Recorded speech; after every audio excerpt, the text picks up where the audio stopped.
Ya, silakan. Selamat datang, selamat bertemu kembali. Iya, kemarin sudah ketemu lagi. Baik, silakan duduk. Jadi pada hari ini ahli akan kita periksa karena memang atas permintaan.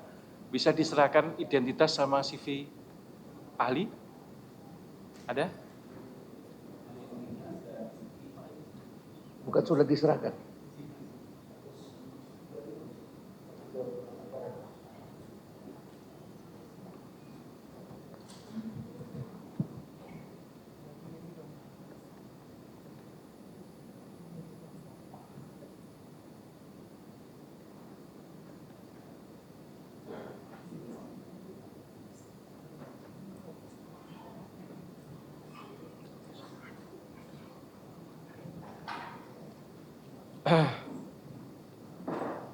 Ayo.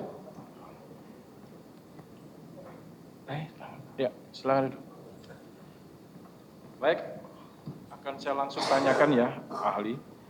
Jadi akan saya tanyakan identitasnya lagi, karena memang ini berbeda dengan yang kemarin. Jadi saya tanyakan lagi identitas. Baik, Yang Mulia. Baik, nama lengkap Renard Kasali, tempat Betul, tanggal Yang lahir Mulia. Jakarta 13 Agustus 1960. Betul, ya. Yang Mulia.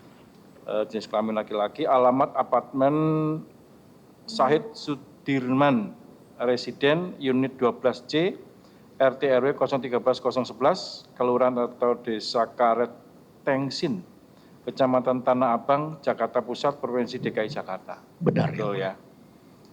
Agama Katolik kemarin ya. Oke. Kemudian pekerjaan dosen. Betul. Bagaimana yang kemarin sudah disampaikan gitu ya. Baik. Warga negara Indonesia. Ahli kenal dengan Rifa Sihaan. Saya pernah diundang, Yang Mulia, memberikan seminar di gitu ya. Berarti perusahaan kenal ya. yang beliau pimpin. Ya. Kenal sebelumnya dengan beliau ya. Pernah berinteraksi. Baik. Dengan Maya Kusmaya? Ya, pernah juga Pernah berinteraksi. juga ya. Ya, betul. Baik. Ya. Dengan Edward Corney? Ya itu. Saya belum begitu mengenal. Belum begitu mengenal. Ya. Baik. Dengan ketiganya ada hubungan keluarga? Tidak ada, Yang Mulia. Tidak ada. Sebelum memberikan pendapatnya, bersedia disumpah atau berjanji? Bersedia. Ya, silakan Bapak untuk berdiri. Untuk kita ambil sumpah atau janji. Baik. Ikuti lafaz janji yang saya pandu. Atas nama Tuhan saya berjanji sebagai ahli akan memberikan pendapat-pendapat soal-soal yang dikemukakan menurut pengetahuan ahli sebaik-baiknya. Ya, silakan. Semoga Tuhan menolong saya. Ya, terima kasih. Silakan duduk. Baik. Penasihat hukum terdakwa ini ahli yang diajukan ini sebagai ahli apa?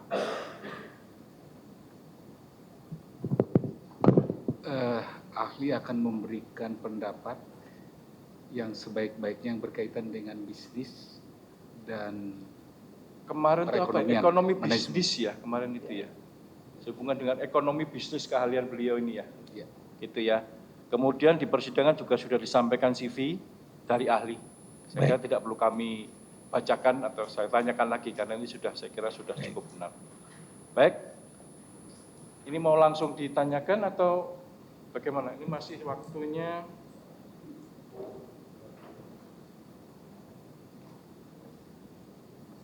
Masih 5 menit. Bisa kali ya sebentar ya. Ya, silakan ditanyakan langsung saja. Saya mulai, Bapak izin. Iya, silakan. Saya mulai pertanyaan yang umum untuk ahli. Tadi sudah diperiksa identitasnya, tapi saya mau melengkapi saja walaupun mungkin ada yang tahu, tapi saya tahu ya. Ahli ini gelarnya Profesor Dr.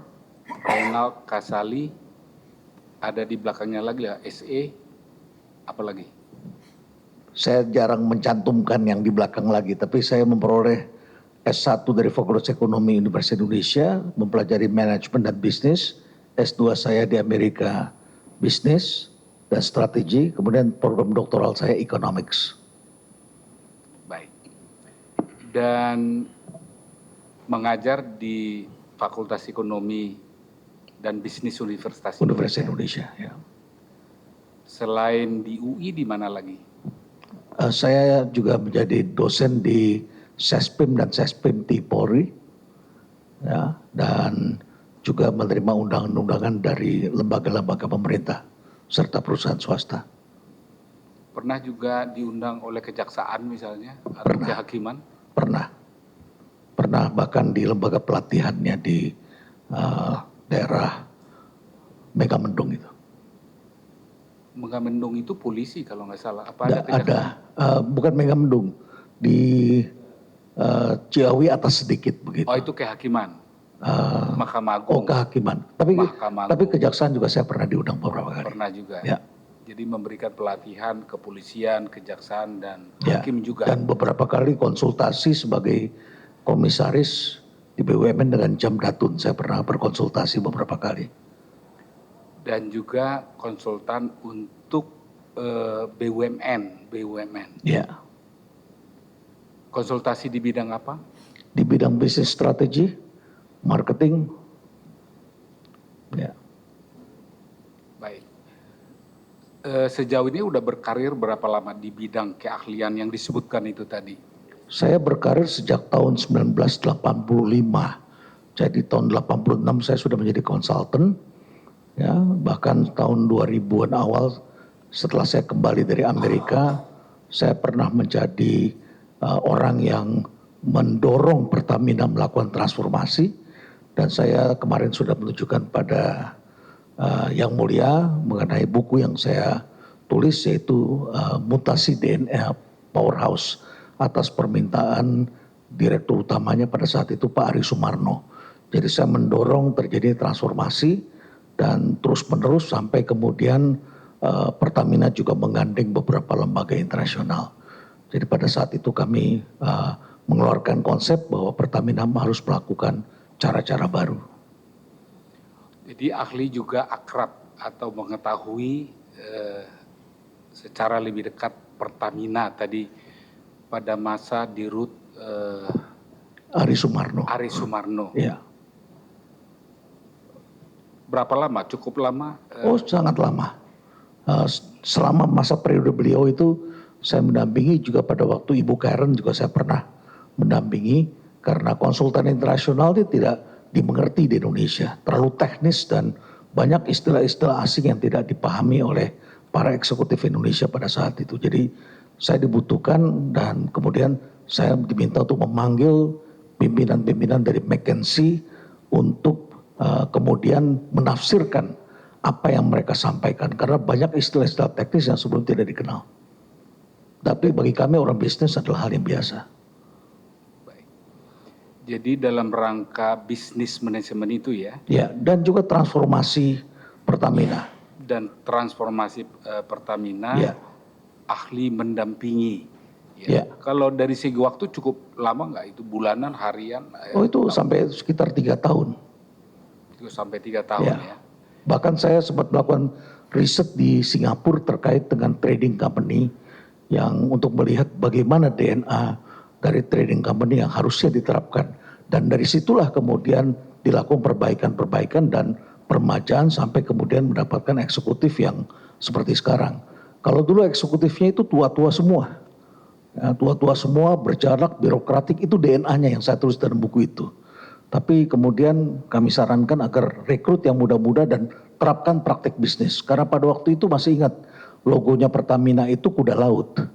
Ya, dan kemudian kalau kita lihat di SPBU itu pegawainya kumuh-kumuh, pakai handuk di lehernya, pakai uang receh dikembalikan, brandingnya rusak. Ya, mekanisme kerjanya menggunakan cara mekanisme pemerintahan, cash basis. Bahkan pada saat itu tidak ada laporan keuangan. Maka harus dicita-citakan bagaimana one day mempunyai dashboard yang lebih lengkap. Sampai kemudian menerapkan IT, transformasi digital, rekrut orang-orang yang profesional, kemudian di-train internasional. Bahkan mereka kemudian diterapkan. Saya kira mungkin lahirnya para eksekutif muda hari ini itu adalah karena proses yang dilakukan sekitar 15 tahun yang lalu. Jadi ahli melihat lahirnya anak muda. Ya. Maksudnya apakah seperti terdakwa ini Ya. yang tadi Ya. pernah ada kegiatan Ya. Rifa Siahaan, Ya, kemudian Maya, Kusmaya, dan betul juga sekali. Edward. Karena saya lihat pada waktu saya diundang seminar, beliau berdua ini saya melihat memang, ini saya harus ceritakan sedikit, memimpin dengan anak-anak muda dan begitu dinamis. Dan saya waktu saat itu saya kaget, kok bisa sudah berubah DNA-nya seperti ini. Dan saya ada di ruang rapat sebelah ketika di holding room, saya melihat mereka masih melakukan dealing dengan pihak-pihak lain. Jadi ternyata pada saat lagi istirahat pun mereka melakukan komunikasi dalam bahasa Inggris, negosiasi dan lain sebagainya. Jadi ada tim-tim yang walaupun lagi rapat kerja mereka tetap bekerja begitu. Itu DNA itu dulu tidak saya lihat. Dulu itu rata-rata DNA-nya ya ngobrol-ngobrol dan sebagainya. Tapi sejak masuknya generasi ini, saya rasa ada banyak perubahan. DNA-nya banyak berubah. Jadi konkretnya dampingan yang dilakukan dalam rangka transformasi tadi DNA kan gitu ya. Pertamina zamannya Ari Sumarno dan juga tadi Karen ya dan sebagainya. Dan ketika diundang tadi ya, kan sudah menjelaskan oleh mereka dalam satu kegiatan apa itu? Rapat kerja, mereka rapat kerja, ada paparan kalau tidak salah itu RKAP begitu ya, atau perencana kerja strategi dan sebagainya. Dan saya diminta untuk memberikan penguatan, saya diminta untuk memberikan visi, ya, memberitahukan challenge yang dihadapi dan harusnya bagaimana DNA itu diperkuat. Dan tadi ahli mengatakan melihat hasilnya tadi. Iya. Jadi proses itu kan proses. Iya. Dan ketika dalam rapat kerja yang disebutkan itu melihat ini anak muda karena Komut Pertamina waktu itu juga mengatakan anak-anak muda ini kan begitu ya. Dan RKAP-nya nggak pernah ada yang gagal kan gitu yang dikatakan. Jadi ahli juga melihat pada Rifa dan Maya ketika bertemu lagi ya dalam kegiatan yang disebutkan tadi. Ya, sangat melihat, sangat jelas, sangat kontras. Dan tentu saja ketika akan berbicara saya harus di-brief oleh mereka. Dan mereka brief sangat serius terhadap saya. Menceritakan, memberitahu ini programnya, ini rencananya, ini hasil pencapaian tahun lalu, tahun ini apa, dan mereka minta saya perkuat di mana. Jadi mereka membuka isi perut mereka kepada saya. Dan saya beberapa kali harus bicara dengan beberapa orang yang ada di dalam Pertamina. Karena saya tidak mungkin bicara kosongan. Jadi saya selalu mempersiapkan diri. Itu profesi yang saya jalani lebih dari 30 tahun. Makanya saya selalu terima undangan. Hampir setiap hari saya diterima memberikan seminar 1 atau 2 di 2 tempat. Dan melihat itu hasilnya ya pada Rifa dan Maya ini. Ya. Secara umum ya tadi pendampingan itu tadi ya zamannya Pak Ari Sumarno ya dan kemudian diajak mereka dalam satu rapat menyusun RKAP dan seterusnya. Itu semua untuk apa itu dalam perspektif ya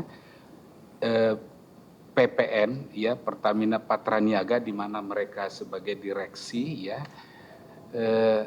dilakukan itu untuk apa ya untuk apa? Untuk memperkuat strategi supaya implementasi dari strategi itu bisa tepat dijalankan. Karena pada masa-masa tertentu perusahaan menghadapi challenge, tantangan. Dan saya mengingatkan bahwa dunia ini sekarang tidak lagi linear seperti dulu. Kalau dulu tuh linear, kita bisa prediksi habis A maka B. Pergerakannya lurus. Dan saya harus mengingatkan, kalian menghadapi dunia yang non-linear, yang sangat dinamis. Sehingga tidak bisa mempunyai DNA yang rigid, birokratik seperti dulu. Jadi harus dinamis, harus cepat beradaptasi. Dan ingat, Indonesia ini adalah negara archipelago. Ya, ada tuntutan. Apalagi ketika era Presiden Jokowi kemarin, itu adalah era dia minta adanya kecepatan. Dan orang bisa diganti dengan cepat. Jadi dinamika itu yang saya ingatkan. Ingat, Indonesia ini seperti ini. Anda bukan lagi Pertamina masa lalu. Di era Pertamina masa lalu itu rigid dan hanya perintah dari negara begitu. Tapi kali ini mereka harus melihat bisnis, harus menghasilkan kinerja. Perusahaan mereka itu kompleks, satu kesatuan, tidak bisa ini bergerak sendirian. Mereka harus memperhatikan produksi di kilang bagaimana, mereka harus memperhatikan harga minyak dunia. Mereka harus memperhatikan statement-statement presiden. Karena mereka harus membaca itu dan arahan atasan bagaimana. Jadi harus benar-benar memperhatikan dinamika yang terjadi. Harus menerapkan IT dan sebagainya. Tadi yang ahli katakan itu strategi. Iya. Strategi itu kan cara untuk mencapai tujuan. Ya. Benar. Tujuannya apa sih yang mau dicapai? Kalau Misalnya, apakah untung itu merupakan tujuan ini mulia BUMN dari ya. itu?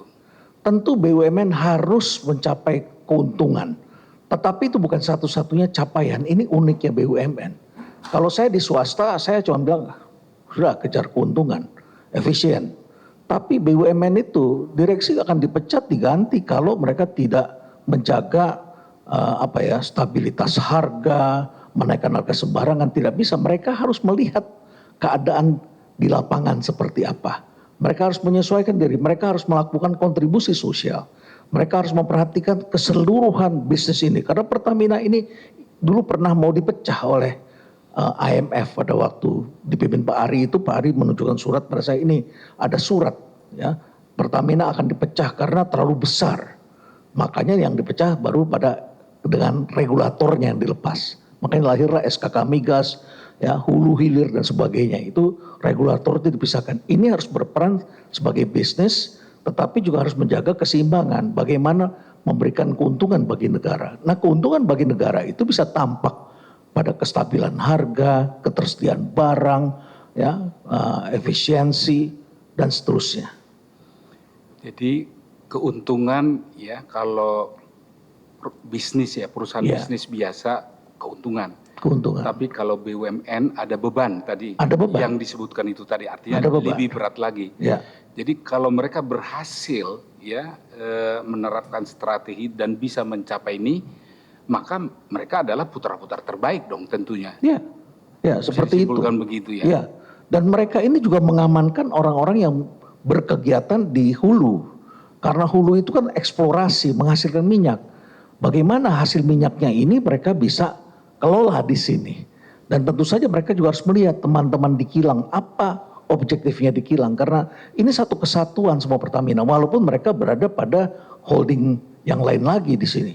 Tapi harus ada tema namanya alignment. Dan saya sering diminta memberikan materi mengenai corporate alignment. Alignment itu seperti roda-roda yang bergerigi itu, ya bergeraknya bersama-sama. Jadi alignment itu bisa vertikal atas sampai ke bawah. Satu arahan, kemudian juga ke kiri ke kanan. Melihat itu semua, horizontal alignment. Jadi mereka harus, ini sangat kompleks. Sistemnya menangani Pertamina itu sangat kompleks. Dan tidak boleh dibuat rigid. Jadi mereka juga harus, kalau bahasa manajemen sekarang yang sering diucapkan itu namanya agility. Harus punya ketangkasan. Dan itu yang ada di anak-anak muda hari ini. Yang senior itu rigid. Tapi anak-anak muda itu kalau apalagi makin sekarang nih Gen Z sekarang. Dan mereka juga sering tanya sama saya. Gimana menghandle Gen Z yang hari ini masuk lalu besok sudah gak ada lagi di kantor begitu. Ya, karena mereka punya filosofi lebih baik work-life balance. Beda dengan yang sekarang. Kalau ini kan rata-rata mereka pekerja keras dan tahan banting kerja sampai di atas 10 tahun. Anak muda sekarang baru sebulan, 2 bulan, 3 bulan sudah minta berhenti. Nah tapi mereka memiliki agility. Dan saya katakan harus kerjasama dengan anak-anak muda. Ini penerusan sejarah. Baik. Kembali lagi tadi soal keuntungan ya. Ini saya sederhanakan ya tadi ya. Strategi untuk mencapai tujuan. Dan tujuan itu tadi untung atau profit. Iya. Itu bukan profit. Kalau non BUMN memang itu satu-satunya kan begitu ya. Kalau BUMN ada tadi kewajiban-kewajiban tadi. Termasuk memberi kontribusi yang besar bagi negara dalam bentuk pajak. Itu wajib itu. Bukan cuma hanya untung memberikan dividen. Tapi kontribusi PPN-nya, PPH-nya, jumlah karyawannya. Tidak bisa sembarangan mereka melakukan PHK. Karena perusahaan negara itu harus juga menciptakan lapangan pekerjaan. Jadi artinya bebannya 2 kali lah ya. 2 kali. Ini. Kalau mereka berhasil, ya mereka putra terbaik lah. Bahkan ketika mengambil keputusan pun berlapis-lapis, minta pendapat Jamdatun ada kalanya, minta BPK, BPKP, minta pendapat konsultannya ditambah, berlapis-lapis. Jadi memang tidak mudah. Saya pengalaman sebagai komisaris dan juga berlapis-lapis di BUMN itu. Baik, dari saya cukup dulu yang umum, Baik. nanti diteruskan. Baik, oleh tim yang kita skos dulu untuk sholat maghrib. Nanti kita jam 7.10 kita lanjutkan lagi. Gitu ya. Baik, untuk itu 7.10. Tadi dengarnya apa? Wah, setengah 10. Wah, mau jam berapa? 7.10 gitu ya. Demikian sidang diskors.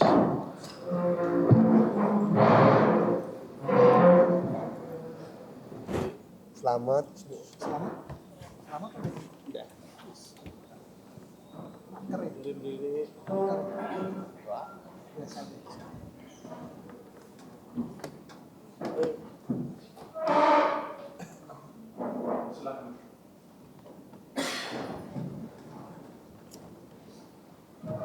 Bukan lagi Semeru itu udah belum.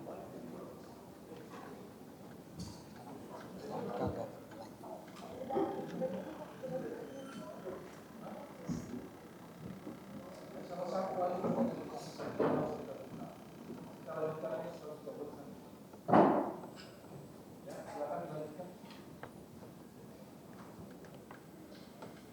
Terima kasih yang mulia, kami izin lanjutkan pada Pak Renal Hasan melanjutkan pertanyaannya ya.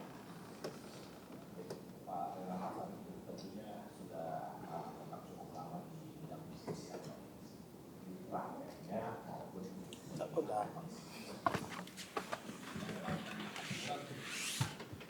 bisnis komoditas, contohnya BBM. Itu kan kalau kita menjual produk kilang yaitu BBM itu kan harga pas. Dikeraskan sedikit suaranya bisa. Baik yang mulia. Nah, itu. Baik. Ya, makasih. Dalam berbisnis komoditas, kita kan tentunya sebuah perusahaan yang lini bisnisnya itu menjual komoditas, dalam hal ini BBM, contohnya BBM ini. Kan harga komoditas itu naik turun Pak. Gitu. Nah, apakah naik turunnya harga komoditas ini di pasar dipengaruhi oleh harga dasar atau harga modal produk milik perusahaan itu? Harga di pasar, harga umum di pasar ya. Apakah dipengaruhi harga modalnya? Ya, saya izin menjelaskan sedikit supaya kita semua punya frame yang sama. Ya. Jadi produk itu ada tingkatannya. Ya. Kalau kita sebut komoditas, kita harus paham dulu komoditas itu apa. Ya. Komoditas itu bahan dari alam, diangkat, diolah sedikit, ya, dan unbranded, tidak bermerek. Jadi minyak ya minyak begitu, ya sawit ya sawit begitu ya. Dan harganya itu mengikuti fluktuasi. Selain ada komoditas, naik kelas sedikit itu menjadi brand.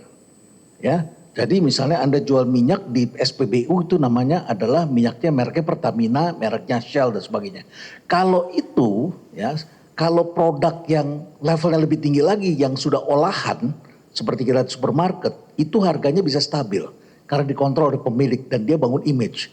Tapi di bawah ini produk komoditas dan komoditas itu memang volatility. Nah, ada kalanya memang harus ada penyesuaian. Karena harga kan begini, tapi market itu kan mengikuti pola ini. Dia membeli tidak bisa. Misalnya kita bicara soal nikel. Ketika Indonesia masuk, harga nikel tuh tinggi sekali. Karena Ukraine lagi perang saat itu, ya. Nah, terus ketika kita masuk oversupply, banyak sekali Indonesia memberi izin. Harga dari 45.000 turun menjadi 15.000 ya per ton itu.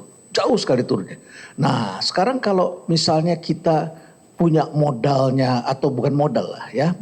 Biaya produksi kita katakanlah 16.000, market 15.000, ya kita harus ngikutin market. Kalau nggak dibeli. Kita harus ngikutin market di situ. Kalau nggak barang nggak dibeli, malah numpuk, malah biaya modal kita harus bayar buk dan sebagainya. Itu komoditas seperti itu karakternya. Baik, kami lanjutkan. Jadi intinya market itu, konsumen itu tidak peduli harga modal kita. Dia hanya mau tahu harga pasar berapa, ya dia maunya beli harga pasar. Ya. Baik. Kemudian dalam suatu perusahaan, ya, kita balik dulu deh ke tadi harga pasar. Nah, bagaimana sikap suatu perusahaan yang bijak, keputusan bisnis yang bijak terkait dengan volatilitas harga tadi, harga pasar. Karena kan harga produksi bisa jadi sama-sama aja karena di harga produksi itu kan di harga modal itu ada yang namanya fixed cost ya, Prof ya. Itu bagaimana? Nah ini ya, yang namanya pengusaha itu harus menanggung resiko itu. Ya. Ya. Jadi kalau misalnya harganya turun, dia harus menyesuaikan. Jadi dia menyesuaikan diri terhadap keadaan seperti itu. Nah sikapnya tentu harus cepat menyesuaikan diri. Walaupun barangkali itu adalah rugi. Kalau kita bandingkan beli dengan jual pada saat itu. Padahal kalau bisnis itu kan ini penting perbedaan antara bisnis dengan accounting. Kalau accounting itu kalau saudara panggil akuntan suruh hitung, dia hanya akuntansi itu kan ada spesifik waktunya. Berawal 1 Januari sampai 31 Desember. Atau kita bilang kuartal pertama aja hitung, kita bisa tahu untung ruginya. Bisnis itu long term, going concern. Begitu ya. Nah, oleh karena itulah maka orang bisnis tidak hanya melihat satu titik, tapi harus melihat keseluruhan business cycle. Kita pelajari itu dalam teori ekonomi. Bisnis itu business cycle. Kalau turun tidak selamanya turun, waktu suatu ketika akan naik. Begitu. Tapi pada saat lagi turun mungkin kita rugi. Tapi kita tahu setelah itu kita akan dapat keuntungan. Orang bisnis harus berani melakukan itu dan membaca itu. Jadi ada dilakukan itu. Itu yang pertama.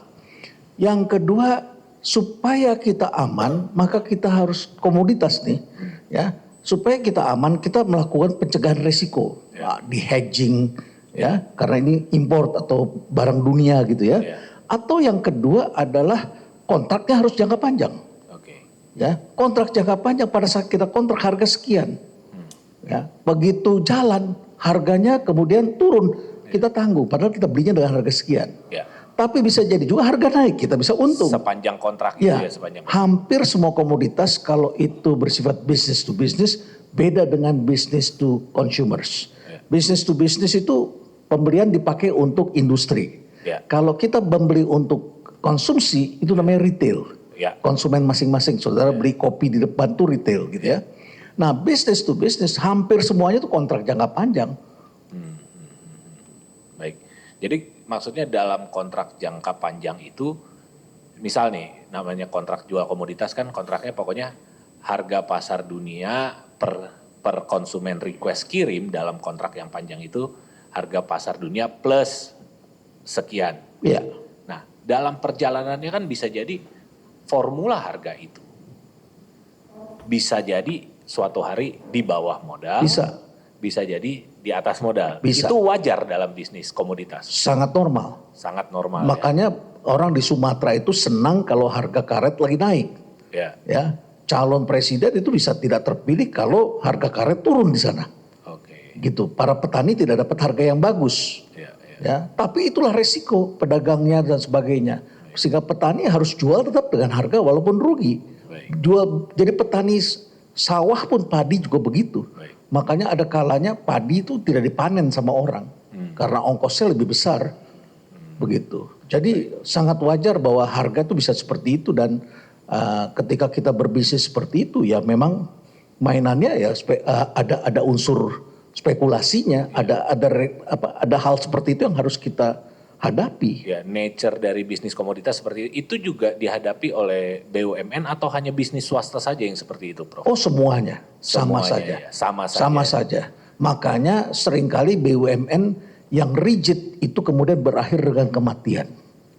Kita mempunyai BUMN itu namanya apa itu yang dulu diambil dari Karkam Markam itu ya, bakti itu ya. Itu dulu berjaya ya, niaga-niaga kita dulu berjaya ya, ada panca niaga, ada kerta niaga, mana sekarang tidak bisa survive karena terlalu rigid aturannya, terus kemudian kita memaksakan dengan cara-cara sama seperti kita. Jadi ketika harga lagi tinggi kita nggak bisa jual ya, ketika harga turun kita menanggung kerugian di pasar internasional. Itu sering terjadi kalau desain organisasi rigid. Makanya itu pentingnya membaca buku saya yang mutasi DNA itu. Harus memiliki DNA. Perusahaan itu harus mempunyai namanya corporate entrepreneurship. Keberanian mengambil risiko terukur, ada manajemen resikonya, tetapi harus mengambil posisi. Baik. Itu yang dilakukan oleh perusahaan-perusahaan trading company di Singapura. Apakah itu juga yang dimaksudkan ketika Bapak dulu ikut menjadi tim transformasi Pertamina bersama Pak Ari Sumarno tadi katanya? Iya, itu mutasi DNA yang dilakukan. Bapak maksudnya. Ya. Baik. Kemudian Pak, dalam suatu perusahaan yang berbisnis komoditas atau ya dalam hal ini komoditasnya BBM ya Pak ya. Apakah wajar atau lazim memiliki beberapa referensi harga untuk kepentingan internal? Gitu loh. Ya karena begini, karena kan harga itu volatility. Ya. Nah ini ada penting lagi nih, Indonesia ini negara archipelago. Ya. Waktu saya belajar di Amerika, itu teori ekonominya tuh ekonomi kontinen, satu daratan yang luas. Ya. Kalau kita belajar teori ekonomi kebanyakan begitu. Ya. Seakan-akan kita bisa samakan. Indonesia ya berpusat di Jawa, penduduk terbesar di Pulau Jawa. Ya. Kalau kita di Kalimantan penduduknya sedikit ya. Kalau kita mau pasang listrik buat PLN itu bikin biaya distribusinya tinggi, penduduknya sedikit. Ya. Tapi sebaliknya di situ ada sektor-sektor usaha yang membutuhkan produk tertentu. Di Sumatera lain lagi, ya, Maluku lain lagi. Papua itu sebesar itu, luasnya bisa 4-5 kali Pulau Jawa, ya. Tetapi penduduknya menyebar begitu. Kalau teman-teman Pertamina itu ngantar minyak sampai ke pegunungan Bintang, itu harus diantar karena ini negara kesatuan. Ya. Dan diantarnya ke sana pakai pesawat. Tapi Presiden mengatakan satu harga sama. Makanya kan dulu tidak sama. Harga bensin di Pulau Jawa masih 9.000, di sana sudah 40.000, 50.000 kami beli. Saya pernah punya proyek sosial di Pulau Buru. Itu begitu, beli beras 1 karung aja 1 juta kami di Pulau Buru dulu. Nah oleh karena itulah kita harus mempertimbangkan ketika ada angin barat, kapal tidak bisa merapat, ya, harga berubah ketika kapal masuk ke daerah terpencil, ada angin barat yang mengganggu, telur tidak bisa masuk ke sana, harga inflasinya tinggi di pulau-pulau itu. Jadi kita harus melihat ketika membuat mengenai harga ini, kita tidak bisa mengunci. Ini kalau bukan barang subsidi ya. Ya. Kalau barang subsidi itu diatur secara ketat oleh negara. Ya. Jadi ada aturannya. Gak bisa kita di situ. Negara yang harus menanggung kosnya. Tapi kalau barang non subsidi, kita harus membaca konteks. Pricing itu disesuaikan dengan kondisi di tiap tempat yang berbeda. Kondisi persaingan, cost structure, ya, keadaan lingkungan dunia kayak apa. Semua harus kita perhitungkan. Jadi oleh karena itulah ketika kita membuat kebijakan pricing, jadi waktu saya sekolah di Amerika saya pernah mengambil mata kuliah pricing strategi yang non economics. Begitu pulang ke UI itu saya yang mengajarkan pertama kali pricing strategi. Nah disitulah kita melihat Indonesia kayak begini saya gambarkan. Nah disitulah kita harus mempunyai mekanisme pricing, ada reference price. Kalau saya ngomong sama teman-teman saya jurusan akuntansi, mereka itu costingnya cost plus. Costnya berapa, tambahin margin 5%, 10%, 20%, that's it di harganya. Saya bilang nggak bisa begitu. Karena kondisi persaingan di tiap tempat tidak sama. Supply demand di tiap wilayah tidak sama. Ongkos ke sana tidak sama. Persepsi orang terhadap merek tidak sama. Kayak sekarang aja ketika kita Pertamina ini babak belur karena SPBU-nya. Ya, saya termasuk marah pada saudara-saudara ketika dikatakan oplosan. Saya marah itu terus terang ya. Semua meninggalkan, brand Pertamina itu berat untuk dibangun kembali. Ya, sehingga orang beralih ke brand sebelah. Bahkan ketika dia nggak dapat bahan pun orang membela, lihat di sosial media, orang membela seperti itu. Ini kondisi beda, dia jual lebih mahal pun dibeli sama orang begitu. Baik. Jadi wajar ya suatu perusahaan itu punya beberapa harga referensi untuk tipe transaksi maupun tipe konsumen yang berbeda. Ya. Sangat wajar. Ini seringkali tidak dipahami oleh ekonom. Baik. Kalau ekonom, mereka maunya sama semuanya. Saya sebagai ketua program doktor di UI, itu ribut itu dulu. Ketika saya menciptakan namanya price differentiation. Perbedaan harga. Ya, ada mereka yang saya bikin program doktor. Strategic management bayarnya 40 juta. Yang pesertanya para dosen jurusan marketing, finance, saya bikin jualnya 10 juta. Ya, tentu saya bedakan seperti kita naik pesawat lah. Ada business class, makanannya berbeda. krunya di depan tuh lebih seperti yang senior atau yang lebih cantik ditaruh di depan. Ya, servisnya berbeda, ada dikasih lounge-nya. Tapi kami di universitas karena banyak teman saya yang basis teorinya economics, nggak boleh, harus sama semuanya, sama harganya dan sama perlakuannya. Jadi tidak boleh ada diferensiasi. Tapi dalam kehidupan manusia itu berbeda. Kayak ini kalau kita bicara barang non subsidi. Ya. Kemudian kalau ke konsumen nih, suatu perusahaan yang menjual komoditas, wajar nggak jika atau bisa dibenarkan nggak secara bisnis memberikan harga yang berbeda ke konsumen A yang bayarnya 2 tahun kemudian dengan ke konsumen B yang kita belum kirim barang udah bayar. Iya. Gitu loh. Wajar nggak dibedakan? Sementara konsumen A juga belum tentu bisa ditagih. Karena misalnya dia bagian dari suatu pemerintahan atau instansi gitu. Ini kan sebetulnya kita yang PNS ini tahu. Ya. Ketika kita jadi PNS tugas keluar kota. Kita ada travel agent. Kita tanya sama mereka. Harga tiketnya berapa? Saya marah itu sama orang-orang itu. Mahal bener tiketnya. Saya beli sendiri sama travel agent saya. Ya, harganya nggak sampai 50 juta. Kenapa Anda ini 100 juta harga tiketnya ke Eropa begitu 100 juta. Saya 50 juta dapat bisnis kelas saya bilang. Bagaimana ini saya bilang.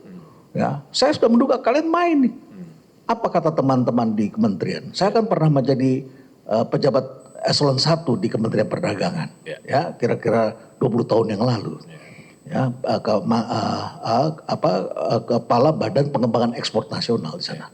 Dan sering saya harus pameran ke luar negeri. Ya. Jawaban mereka apa? Kenapa bayarnya lebih mahal? Karena kita bayarnya lama, Pak. Jadi cuma dia yang mau nombok, Pak. Itu baru setahun lagi kita dibayar, Pak, katanya. Jadi anggarannya belum ada atau segala macam lah begitu. Sehingga mereka kita bersedia bayar kepada mereka dengan harga seperti itu. Ini praktek yang sampai hari ini belum pernah diselesaikan. Nah, tidak mengherankan dalam beberapa hal pemerintah itu terpaksa bersedia membeli lebih mahal karena hal seperti ini. Ya, misalnya begini, ini waktu Pak Ari Sumarno memimpin. Saya bilang, Pak Ari, itu gimana tagihan di Aceh besar sekali. Tolong dong benahin tuh di Aceh tagihan. Terus dia bilang sama saya, Pak Renald berani. Itu daerah operasi militer, Pak. Tentara kita itu sedang berjuang. Mereka masuk pom bensin, gak punya uang, Pak. Kami dipaksa harus ngisi, Pak. Mereka bawa pedil, Pak. Dan harus mempertahankan pasukannya di sana. Jadi setelah pemerintah ini kan gak bayar. Ditagih. Dan akhirnya harus dihapuskan setelah lama. Bayangkan mereka harus begitu. Oleh karena itulah maka mereka menanggung biaya modal. Dan akhirnya dikonversikan menjual kepada segmen tertentu harganya seperti ini. Yang di sini bayarnya cash. Atau sebulan selesai. Dibayar beres. Pak, Bapak lihat nih pengiriman bansos kemarin. Bansos itu dikirim tadinya oleh bank-bank himbara. Tapi kemudian dialihkan ke PT Pos. Kenapa? Karena Bank Himbara bilang saya rugi, biaya modalnya tinggi, bayarannya lama dari pemerintah. Akhirnya Bank Himbara tidak mengambil, diambil PT Pos. Setelah diambil, apa yang terjadi? Itu setahun, Pak, belum dibayar dan PT Pos harus udah dibayar tuh bansos-bansos itu ke daerah-daerah. Tapi pemerintah, Kementerian Sosial baru menyalurkan uangnya setahun kemudian. Bayangkan Pak kosnya. Perusahaan sudah memproyeksikan kondisi untung, dijual dengan harga murah karena dapat margin besar, malah jadi boncos, Pak. Oleh karena itulah seringkali menjual pada pemerintah orang mengambil margin yang lebih besar ketimbang yang dapat kepastian di sini. Sebaliknya pada saat tertentu kita memerlukan cash. Ini dagang Cina ini, Pak. Ya. Biasanya orang yang ngerti di pasar, saya perlu cash flow. Saya perlu cash flow. Ada duit berapa? Ya sudah saya jual dengan harga sedikit di bawah HPP kadang-kadang. Untuk menyelamatkan perusahaan karena di dalam bisnis yang disebut darah itu adalah cash flow. Cash flow, arus kas. Bukan hanya sekedar keuntungan per hari ya. Gitu. Baik, kemudian Ali. Tadi kan Saudara Ali ada bilang itu akan menimbulkan biaya. Maksudnya bagaimana nih? Kalau konsumen bayarnya lama itu apakah ada biaya yang ditanggung? Kan kalau kami SH nih ya, mungkin ngelihatnya ada SH yang melihatnya bahwa kan kamu nggak rugi, nanti dibayar 2 tahun lagi. Kalau secara Iya. bisnis itu biaya nggak Pak? Orang Iya. bayarnya lama. Di dalam bisnis itu istilahnya namanya cost of money. Baik, Ya, itu terminologi resmi dalam ilmu finance. baik. Cost Gimana? of money, ya. Misalnya gini ya Pak, pada tahun 98 Indonesia mengalami krisis moneter. Masih ingat kan? Ya. Itu Pak, kita pinjam uang di Singapura untuk import minyak waktu saya survei, itu bunganya tinggi Pak. Kena surcharge, kena tambahan biaya, spreadnya naik. Orang-orang pinjam dengan bunga 2% di Singapura. Pertamina harus pinjam dari bank dengan bunga 6%. 6% harus pinjam situ. Cost-nya tuh sampai bayar seperti itu. Karena kita nggak dipercaya pada saat itu. Karena Indonesia berisiko tinggi. Satu. Yang kedua, pada saat kita mendesak membutuhkannya. Sementara kita tidak punya sumber pendapatan. Itu pun juga bisa jadi mahal sekali. Nah, biaya ini muncul karena satu. Ya, kita dalam keadaan beresiko, perusahaan sedang kurang dipercaya. Atau kita dipercaya, tetapi ketika kita berbisnis, kita nggak punya cash on hand, maka kemudian kita harus meminjam dari bank. Itu ada bunga. Nah, oleh karena itulah kalau ada pihak yang membeli kepada kita, yang satu bayarnya tunai, yang satu bayar kredit 30 hari benar-benar dibayar, ada lagi yang bayar setahun belum tentu dibayar, maka cost kita itu meningkat di situ karena kita ada bunga yang seharusnya kita dapatkan, karena kalau kita taruh uang di bank kita depositokan hilang. Kita harusnya bisa berbisnis yang lain, hilang kesempatan. Dalam teori ekonomi itu disebut sebagai opportunity cost. Opportunity cost. Baik Pak. Kemudian Pak, apabila suatu perusahaan yang menjual BBM nih, perusahaan menjual karena berbagai situasi antara lain yang Bapak gambarkan tadi, menjual mendekati harga produksinya, ya, mendekati harga produksinya. Itu apakah masih ada keuntungan-keuntungan yang didapat selain selisih biaya produksi dan harga jualnya Pak? Dulu waktu saya belajar ini saya nggak mengerti. Ya. Sampai kemudian saya diberi contoh oleh dosen saya, lihat Jepang. Jepang itu pada suatu ketika jual di bawah HPP. Ya, saya tanya kenapa jual di bawah HPP? Ya supaya bisa menutupi operating cost, variable cost. Yang penting artinya apa ya? Bahan bakunya ini enggak, dia beli bahan baku misalnya Pertamina beli minyak, belinya nilainya katakan 100 juta rupiah totalnya, ya. 100 juta kita beli. Ya sudahlah, ini yang penting kembali. Padahal kan ketika kita jualan kita tidak hanya menghitung beli minyaknya aja. Kita punya SDM, biaya tetap karyawan begitu banyak harus kita gaji. Kita harus menyewa gudang, kita harus menyewa kendaraan, kita harus mendistribusikan. Ini kan ada biaya lain-lain nih, ya. Itu seringkali orang ya sudah dalam kondisi tertentu kita jual di bawah itu demi kita untuk mempertahankan sesuatu. Nah, dalam hal ini ada aspek namanya strategic interest. Ada aspek strategi itu menyeluruh perusahaan. Ya, jadi dalam hal itulah kita harus melihat satu kesatuan, tidak bisa melihat hanya ya kan kita cuma trading aja. Jangan lupa kayak Pertamina ini juga punya kilang. Ya kan, ada kilang dia di belakangnya. Ya, ada inventory, ada inventory. Kalau dia tidak bisa jual, asing menguasai pasar. Pak, asing itu juga pinter Pak. Mereka nggak mau Pak masuk di Papua Pak. Mereka nggak mau Pak masuk di daerah-daerah pinggiran Pak. Mereka masuknya di pasar yang gemuk, yang daya belinya kuat. Kalaupun di Jakarta, yang paling mereka senang Jakarta Selatan, Jakarta Barat, Jakarta Pusat. Itu mereka paling senang. Di tempat-tempat yang kurus mereka nggak mau, yang daya belinya kurang, ya penduduknya kurang. Mereka milih Pak. Nah, sedangkan kayak Pertamina ini kan skala besar, punya kilang. Dia harus memikirkan itu minyak-minyak yang dia tampung ya karena dia mempunyai produksi. Dia harus pikirkan kalau ini nggak terjual, besok bagaimana storage-nya, cost di sana.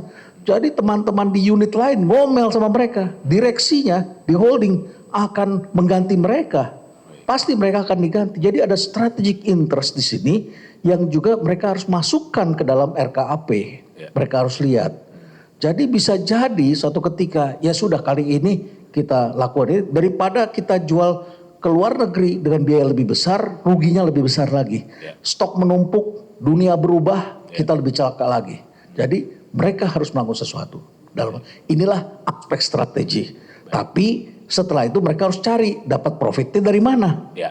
Tidak bisa nih rugi terus. Kalau mereka rugi terus mereka diganti. Iya, baik.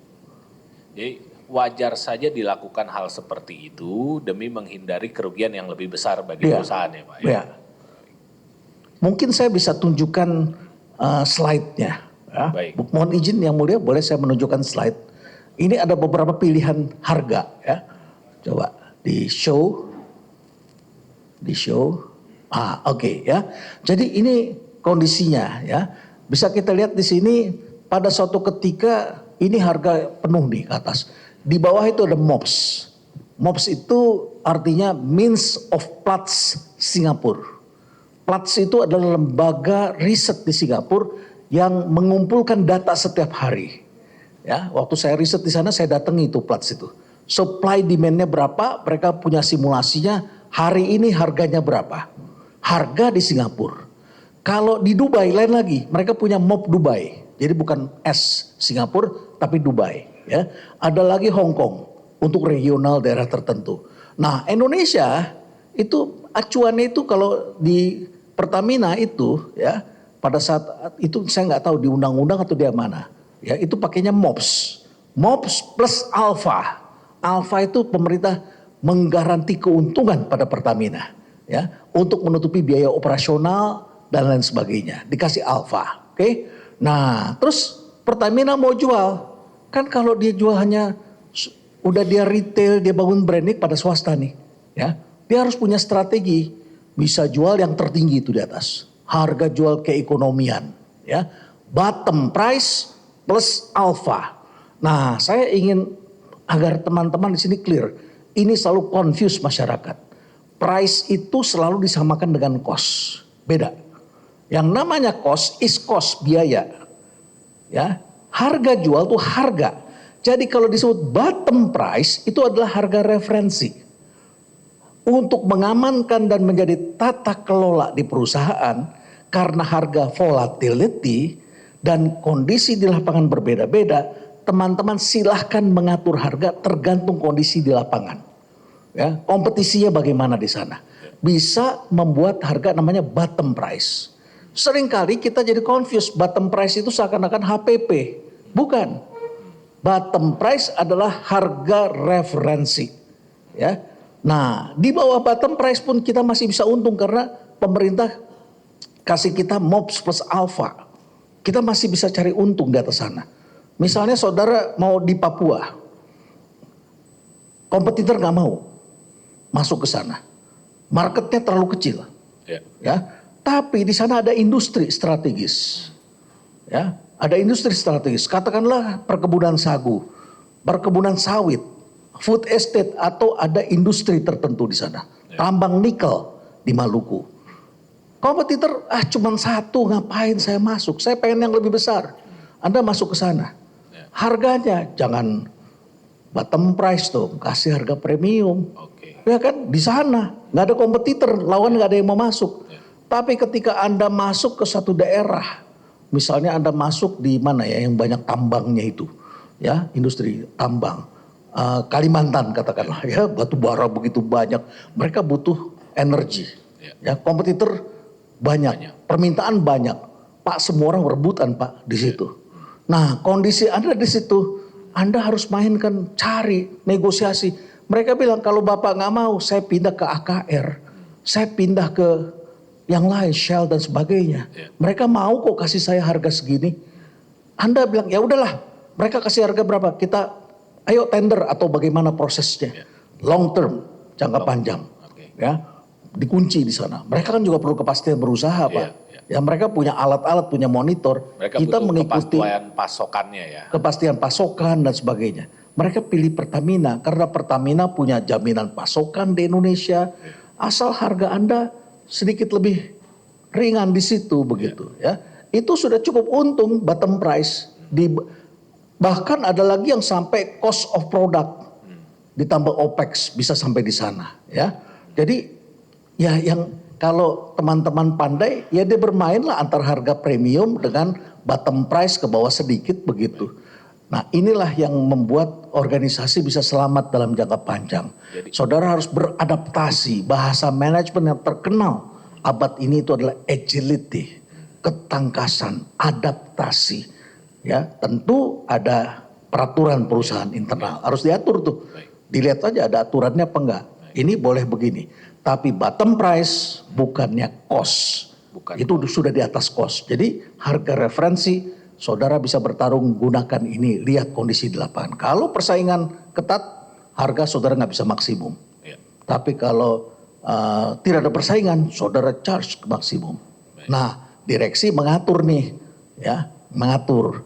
Ini di daerah sini kita strateginya begini, di daerah sini kita begini, di sini kita begini. Sama kayak orang main saham lah.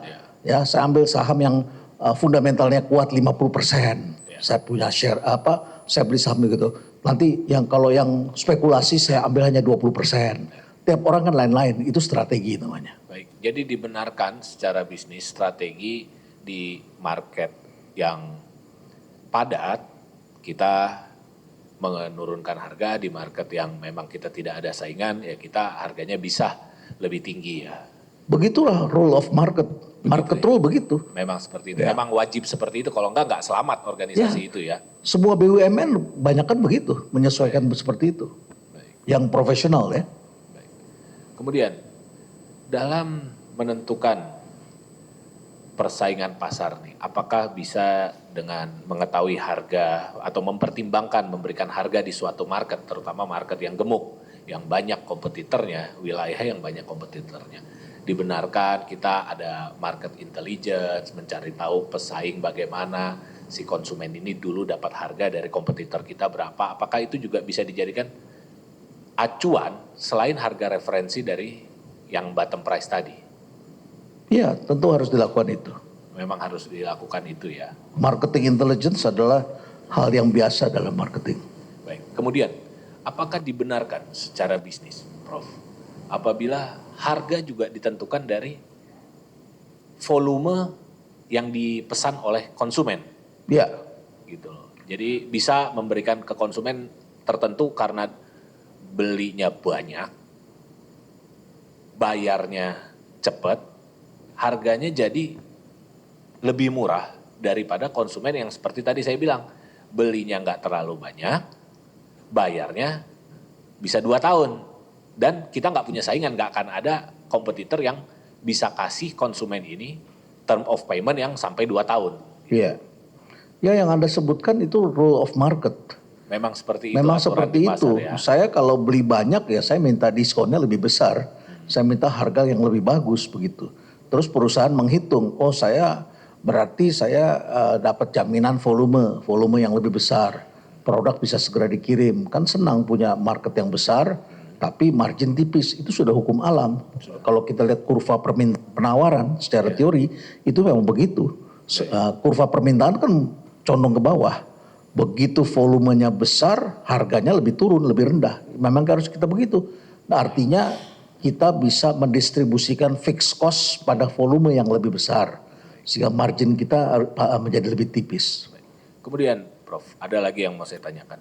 Apabila perusahaan ini, BUMN yang menjual BBM ini ya, memberikan harga yang berbeda untuk yang term panjang dengan yang spot.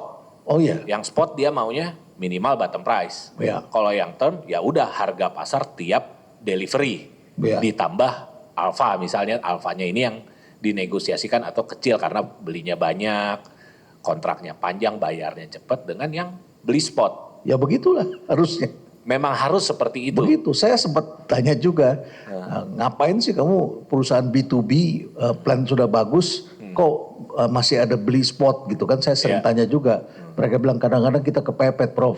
Kepepet, tiba-tiba demand naik, meledak begitu, kita harus sediakan stok dalam jumlah besar, kita harus beli. Tapi ketika beli dadakan kan barang tidak terlalu tersedia. Ya katakanlah supply-nya di dunia lagi banyak, tapi ternyata di sekitar kita nggak ada yang punya. Ya Pertamina punya, ya Pertamina bilang boleh, tapi harga lebih mahal dong di situ. Baik. Ya. Kemudian Prof, tolong dijelaskan lagi kepada persidangan ini mengenai apa sih yang harus dipahami oleh para pengelola BUMN atau pengelola perusahaan penjual BBM terkait keputusan dalam menetapkan harga dalam bisnisnya ini. Setidaknya ada 3 elemen dalam memutuskan harga.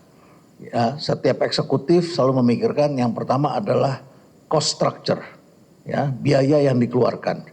Biaya itu ada biaya tetap, ada biaya variabel, ya, dan kemudian ada biaya operasional. Semua harus kita perhitungkan. Aspek pertama adalah cost. Ini biasanya cara berpikir accounting hanya ke situ, ya. Tapi ini tidak cukup untuk menjadi seorang eksekutif. Yang kedua, selain cost harus mempertimbangkan aspek kompetisi, ya. Kompetisi, berapa banyak kompetitor, jenisnya seperti apa, servis mereka seperti apa, kecepatan mereka seperti apa, semua harus kita pertimbangkan, ya. Yang ketiga adalah aspek strategis. Strategis itu misalnya bagaimana kita harus memenangkan di daerah sana, walaupun harga kita marginnya tipis sekali atau barangkali di bottom price tadi begitu, tipis sekali kita dapat untung di situ. Kenapa? Karena kita mempunyai produksi yang besar, ada kilang kita di sana. Kalau ini tidak terjual, asing masuk, dia mengambil katakanlah 80% market share, ya, pangsa pasar di sana. Pertamina aja dapat 20%, ya. Ini produksi kilang perencanaannya kacau ini. Akhirnya struktur biayanya Pertamina menjadi tinggi dalam biaya produksi. Karena dia produksinya makin sedikit. Karena yang diserap pasar hanya 20% di sana. Maka saya kalau sebagai dirut Pertamina, saya perintahkan menangkan sampai darah terakhir di sana. Ya, harus dapat karena kita punya kilang. Sekali diambil hilang semua kita. Tapi kita ambil di situ paling tidak at the bottom price atau sedikit di bawah the bottom price. Tapi kilang kamu selamat. Dan nanti pada saat mereka perlu spot, mereka belinya juga sama kita. Tapi syaratnya harus ada keuntungan di tempat lain yang bisa menutupi kekalahan kita di sini. Jadi gini Prof, apakah sebentar, apa namanya, tanpa untuk membatasi ya, kan kita masih ada 2 saksi, kemudian ada klaster yang lain. Sekiranya memang ya dipersingkat saja, karena kita masih banyak. Jangan sampai tiap hari kita sampai pagi. Wah, remuk juga kita lama-lama. Saya kira gitu, dibatasi siap, saja. Ya. sedikit lagi. Pertanyaan-pertanyaan jangan terlalu berkembang. Silakan. Kemudian dalam market BBM ini, dalam pasar BBM ini kan market share itu kan digambarkan dari volume penjualan. Seperti itu ya Prof. Nah, apa saja sih pentingnya dan sisi positif yang akan didapatkan suatu perusahaan apabila market share-nya besar? Taruhlah secara margin persentasenya debatable besar atau kecil ya. Tapi yang penting dia menguasai market share itu hal positif apa yang didatangkan dari penguasaan market share itu Pak? Pertama, dengan volume besar dia dapat efisiensi, ya, berarti dia masih bisa dapat keuntungan. Yang kedua, dia bisa menyelamatkan organisasi secara menyeluruh karena semua karyawan itu bisa bekerja, bisa mendapatkan pekerjaan. Dan yang ketiga adalah dia mendapatkan kepercayaan pasar. Karena market share besar itu adalah kepercayaan pasar. Kalau di Jakarta semua orang pakai Shell, artinya Pertamina itu menjadi perusahaan yang tidak berkualitas, ditinggalkan. Dan lama-lama ya gedungnya semakin lusuh, karyawannya akan meninggalkan, tidak mendapatkan talent-talent yang hebat. SDM yang bagus tidak melamar ke situ, melamarnya ke sebelah. Jadi di sini lama-lama ditinggalkan oleh manusia yang berkualitas. Jadi penguasaan pasar itu yang dicerminkan dari volume penjualan itu membawa dampak positif yang dalam jangka panjang ya Prof ya. Pasti. Bukan hanya dilihat secara accounting tadi, modal berapa, jual berapa ya. Baik, dilanjutkan rekan kami yang mulia. Ya, izin yang mulia melanjutkan sedikit lagi. Ya, Prof terkait dengan pembentukan harga tadi ya. Pembentukan harga jual produk itu tadi saya refresh lagi, pertama cost, kemudian aspek strategik, itu kira-kira tadi ya. Aspek strategik itu bisa kompetisi, meningkatkan market share, kemudian juga menurunkan harga jual produk itu sendiri. Kalau volume dijual semakin besar, tentu harga produknya semakin kecil. Ini kita bicara barang non subsidi ya? Ya, betul, barang non subsidi. Saya langsung ke ilustrasi kasus saja, Prof. Jadi satu perusahaan BUMN ini menjual produk solar Ya. non subsidi. Ya. Produk solar non subsidi. Di dalam proses pembentukan harganya itu dimulai dari level yang paling bawah, ada namanya key count. Key count ini kemudian karena biasanya untuk produk solar ini dijual ke industri, sistemnya tender. Ya. Nah, sistemnya tender, tentu pembentukan harga itu adalah proses negosiasi dengan beberapa bidder, penawar yang masuk ke dalam. Nah, Keycon ini kemudian dia menawarkan mengikuti proses tender di perusahaan-perusahaan yang mau membeli solar ini tadi. Kemudian seperti tender biasanya dia mengajukan penawaran. Ya. Penawaran, kemudian mereka juga punya owner estimate atau HPP dari si perusahaan itu sendiri, begitu ya. Oke. Nah, terbentuklah harga. Ya. Katakanlah harga itu harga negosiasi 10.000 per liter. Oke. Katakanlah begitu harga negosiasinya. Nah, kemudian harga tersebut karena ada level jenjang persetujuannya dinaikkan ke atasnya. Tadi level manager, ini levelnya di VP nih. Di VP dia menghitung dengan berbagai sudut pandang yang tadi Prof sampaikan, aspek strategis mengenai kompetisi, market share, penurunan biaya produksi, target RKAP. Dia memutuskan itu dijual dengan 10.000 per liter solar tadi. Oke. Nah, di internal sendiri bagian costing, bagian keuangan, dia menghitung ini harga, ada referensi harga di dalam itu, referensi harga. Sebenarnya ini untuk spot sebenarnya referensi harga ini. Ini ilustrasinya begitu ya, untuk spot atau menjual terputus, bukan kontrak jangka panjang. Nah, kalau kita bandingkan dengan penjualan spot tadi yang beli putus itu, menurut referensi, kita sebutlah itu bottom price ya. Menurut referensi bottom price ini tadi, harganya, harga akuntansinya itu 10.100. Nah, 10.100 artinya kalau kita jual dengan harga 10.000 per liter, harga jual kita ini di bawah bottom price. Oke. Nah, tetapi pertimbangannya ini masalah kompetisi, meningkatkan market share, dan seterusnya. Akhirnya diputuskan ini dijual di bawah bottom price. Nah, tetapi secara keseluruhan 1 tahun, ini sebenarnya untung. Cuman ada, katakanlah Januari sampai Desember, ini ada satu periode harga kita ini di bawah bottom price. Di periode lain, mungkin di bulan Maret, ada invoice kita di atas bottom price juga. Nah, tetapi secara konsolidasi setahun, ini untung. Nah, pertanyaan saya begini. Apakah kebijakan menentukan harga itu tadi, harga jual, harga negosiasi itu tadi, 10.000, akhirnya dijual 10.100 walaupun bottom price-nya 10.000, itu sebenarnya menyalahi nggak dari perspektif strategic management yang Bapak kuasai, masalah pricing tadi? Kalau saudara menganut masyab bahwa harga harus tetap sepanjang waktu sama dengan asumsi bahwa supply demand tidak berubah, maka saudara akan menuntut harga sama. Tapi kalau menimbang kondisi market komoditas, ya, apalagi sekarang geopolitik berubah, harga itu up and down, ya. Biasanya kita tidak pakai metode itu, kita pakai metode sesuai dengan keadaan market. Karena pemerintah sendiri menetapkan ada namanya MOPS. MOPS-nya saja berubah di sana. Berarti kan kita harus selalu melakukan adjustment dari masa ke masa. Dan perusahaan tentu harus menghitung dari masa ke masa itu seperti apa. Dan kita berada pada posisi untuk memperkirakan. Biasanya perusahaan itu mempunyai data. Dan biasanya harga itu ada musimannya. Kita bisa lihat pada bulan tertentu harganya sekian, pada bulan tertentu harga sekian. Pada saat lebaran harga akan begini. Ya, kalau di luar negeri pada saat terjadi apa? Itu bulan seperti apa? Kita sudah bisa melihat setahun itu, oh ini kira-kira sih ke depan harganya ke depan nanti akan turun. Tapi pada saat kita beli, ya kita harus beli dengan harga sekarang begini, tendernya harganya sebegini, kita turut harga di bawah bottom price. Ini adalah aspek strategi. Yang penting kita mempertahankan market share. Katakanlah tadi Anda menyebut key account. Kalau di Kalimantan itu, sebut saja misalnya yang besar siapa? KPC atau Bumi Resources, ya, KPC, Adaro atau siapa? Mereka ini pembeli besar, ya, produksinya besar.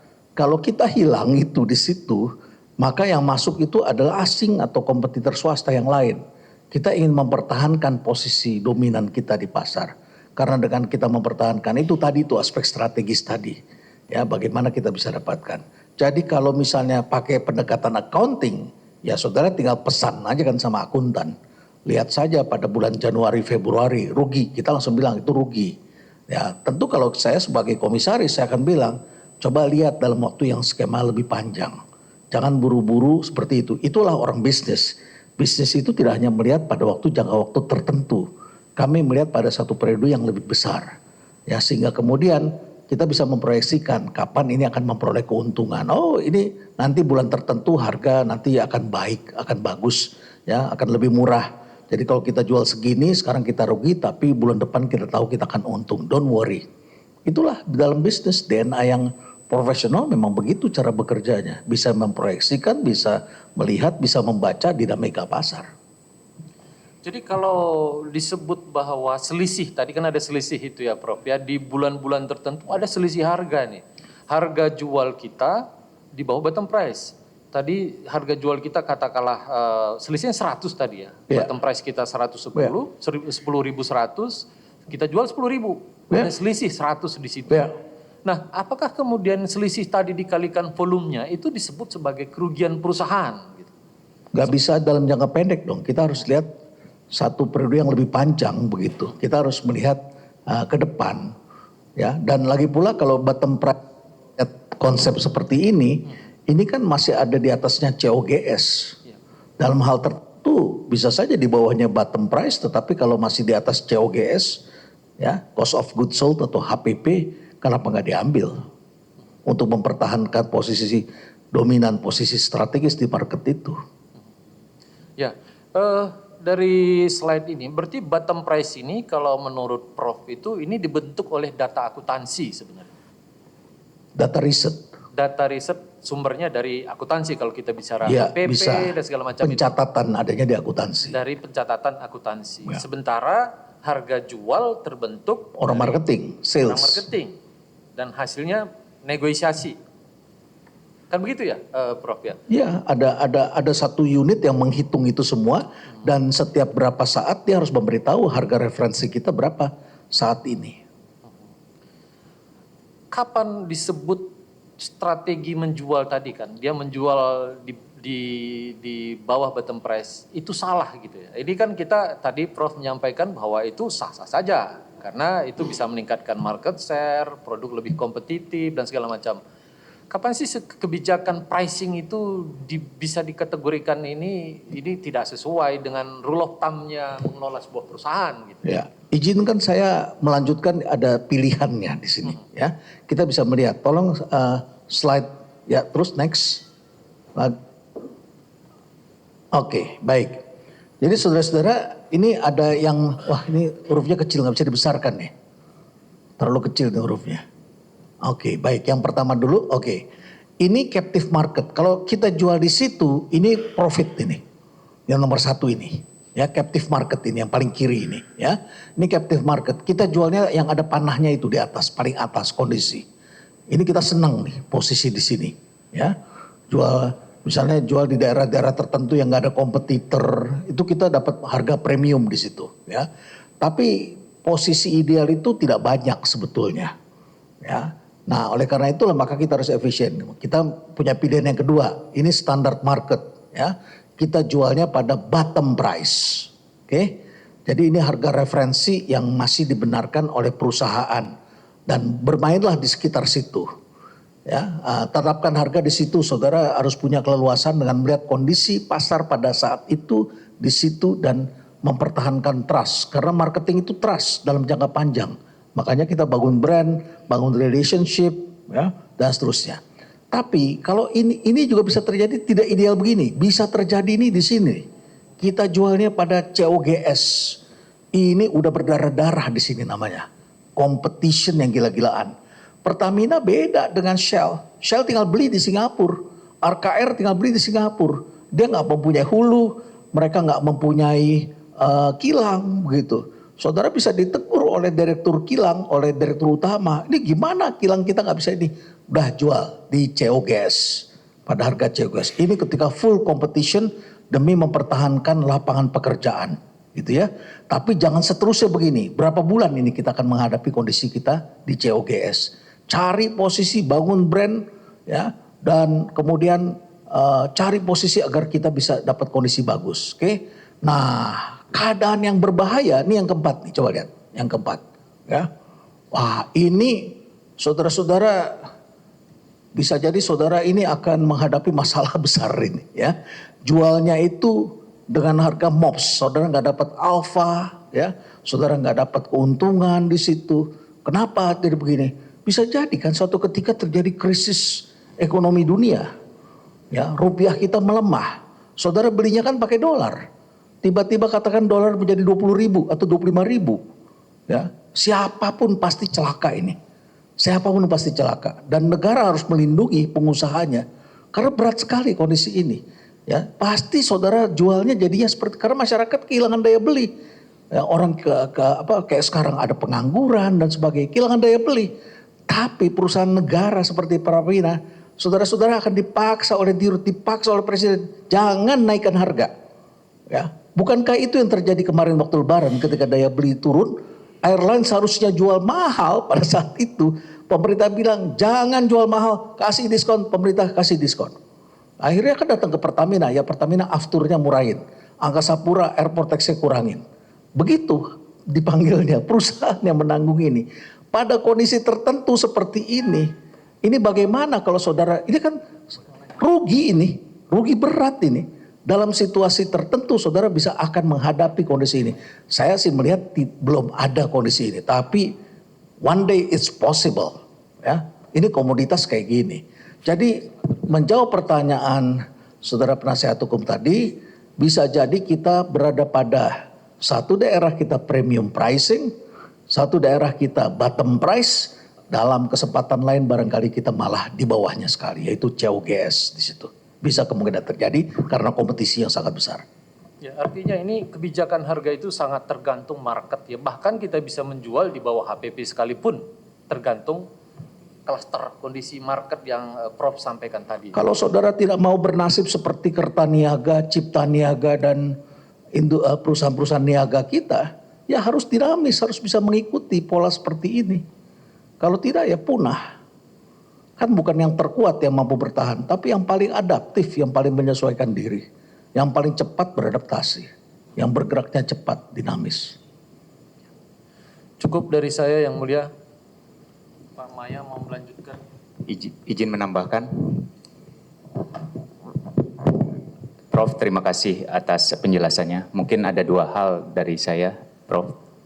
Yang pertama adalah bagaimana pendapat Prof ketika ada suatu perusahaan yang menerapkan strategi pricing berdasarkan portofolio konsumen. Artinya konsumen kemudian dibagi menjadi revenue generator, di mana strategiknya adalah mempertahankan tadi volume yang harus besar karena ada di belakangnya kilang, kemudian juga untuk mempertahankan market share supaya kita bisa lebih dipercayai oleh market secara brand, dan juga ada profit generator di mana kita dari sisi level profit lebih tinggi namun mungkin volume kecil, dan kemudian itulah yang kemudian menopang secara keseluruhan dari profit atau bisnis secara long termnya. Itu yang pertama. Apakah itu bagaimana pendapat Prof dan bagaimana kelajimannya di dunia bisnis?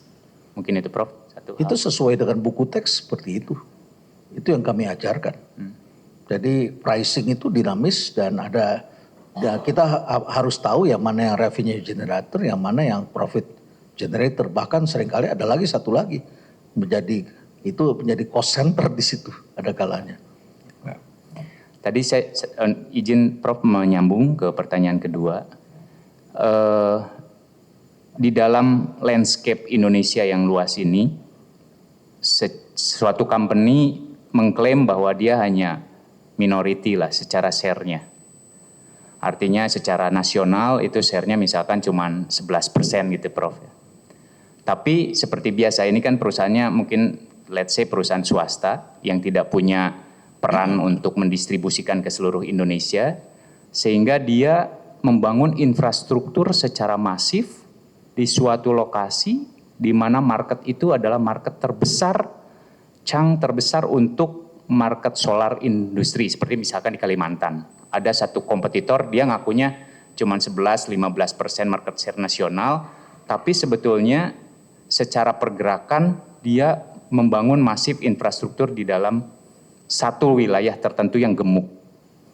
Nah, itu bisa kita kategorikan kompetitor yang sangat serius, harus kita waspadai, karena begitu kita kehilangan daerah yang gemuk tersebut akan berimbas ke lokasi lainnya, sehingga secara market share nantinya lama-lama kita akan tergerus. Bagaimana menurut Prof seperti itu? Itu lawan yang berbahaya itu. Karena kita melihat secara nasional dia kecil, tapi dia menusuk kita di daerah yang gemuk. Dan bisa saja 11% nasional atau 15% nasional, dia di situ sudah menguasai 60% pasar. Dan sebentar lagi dia bisa menguasai semua di situ. Benderanya akan ada di mana-mana. Dan kemudian masyarakat akan mencaci maki Pertamina. Kenapa tidak ada? Kenapa mereka yang bisa masuk? Anda kan pemerintah, kenapa tidak bisa masuk? Ini SDM-nya bagaimana kualitasnya? Jadi ya pay attention, ini adalah archipelago, negara kepulauan. Persaingan di Pulau Jawa yang padat itu berbeda dengan persaingan di Sumatera, Kalimantan, di Papua. Kalimantan dengan Papua saja berbeda market dan strukturnya. Strategi saudara kalau saudara mau bikin sama rata semua, ya itu adalah bunuh diri seperti itu. Saudara harus cerdas membaca keadaan lapangan. Ya, di lapangan itu saudara harus melakukan apa? Jadi sangat wajar kita mengconsider atau mempertimbangkan suatu company itu kompetitor yang kuat atau tidak, melihat juga dari karakteristik bahwa dia sangat agresif di wilayah yang sangat gemuk dan itu akan berakibat fatal untuk perkembangan perusahaan ke depan. The winners will take all. Itu hukum ekonominya. Ya, jadi ketika dia sudah dapat di atas mendekati 50%, sudah lagi 50%, be careful, they will kick you out. Dia akan menendang kita dari pasar. Ya, dan cerdas sekali mereka, fokus pada daerah tertentu, ya, dan tidak di Pulau Jawa. Kita sebagai besar mata kita di sini, dia berada di sana, tapi market itu efisien sekali, dia kumpul di situ, ya, kumpul di situ, dia ambil, cost-nya dia menjadi rendah, tapi dia punya kepercayaan yang sangat besar di wilayah situ.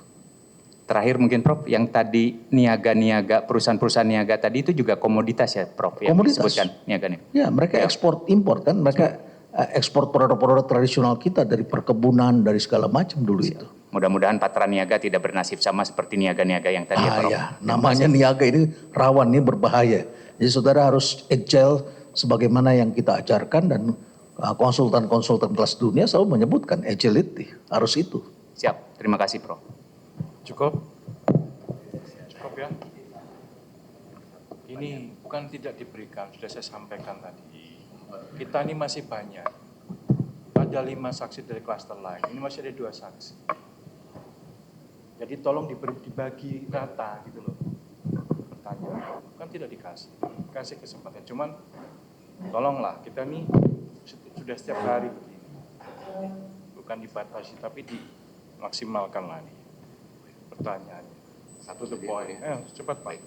Terima kasih Yang Mulia. Izin Prof. Renald, saya akan menyampaikan satu ilustrasi singkat saja untuk memperjelas konsep bottom price dan juga harga keekonomian itu tadi. Saya mau mencoba mengilustrasikan satu hal, Prof. Ada satu maskapai yang memiliki 100 tempat duduk kapasitas dan dia harus berangkat besok. Dari 100 kapasitas tersebut, cost dari penerbangan tersebut adalah 100 juta rupiah. 100 juta rupiah, berarti cost per seat itu adalah 1 juta rupiah. Harga keekonomiannya seperti yang Prof gambarkan di atas tadi, itu adalah 1.500.000. Ternyata sekitar 15 jam sebelum hanya terisi 50 seat. 75 juta rupiah. Karena 1.500.000 dikali 50. Berarti kalau misalnya kita tidak mau agile atau kita tidak mau adaptif, maka itu kita akan kehilangan 25 juta rupiah yang mana di bawah daripada total cost. Bottom price-nya Prof Renald, itu adalah 1.050.000. Ternyata di 1.050.000 pun akhirnya tidak ada yang mau membeli. Tapi di last call 2 jam sebelumnya kita turunkan jadi 1.010.000 karena cost-nya 1 juta. Bottom price-nya 1.050.000. Lalu kita jual 1.010.000 di bawah bottom price. Dan pada saat kita jual di bawah bottom price, laku semua. Terisi. Sehingga pada saat 1.010.000 kita kali 50 sisa kapasitas seat, itu mencapai total penghasilan untuk maskapai tersebut 125 juta rupiah 500.000. Apakah strategi itu untuk menjual di bawah bottom price untuk menutup seluruh cost dan mencapai keuntungan di maskapai penerbangan tersebut adalah suatu kesalahan di korporasi? Mohon bantuan penjelasan Prof Renald Kasali. Itu strategi yang cerdas. Mengurangi kerugian itu adalah satu upaya direksi yang harus melakukannya atau orang marketing harus melakukannya. Ya, karena kursinya kan tidak bisa disimpan. Kursi tidak bisa disimpan. Jadi caranya ya lebih baik Anda jual rugi di situ tapi kursi terisi dan Anda dapat tambahan uang. Dari tadinya Anda ruginya 50 juta, Anda jadi ruginya hanya 20 juta. Dan Anda menyelamatkan. Coba kalau semua setiap saat rugi terus. Itu yang membuat akhirnya perusahaan itu bangkrut. Maka eksekutif itu harus cepat. Bahkan di negara lain itu diumumkan 1 jam sebelumnya. Bahkan mereka lakukan namanya over capacity boarding. Ya, kursi 100 dia jual sampai 150 orang. 120 lah begitu. Begitu menjelang terbang dia lihat udah biasa 10 orang gak hadir. Berarti 10 nih kelebihannya.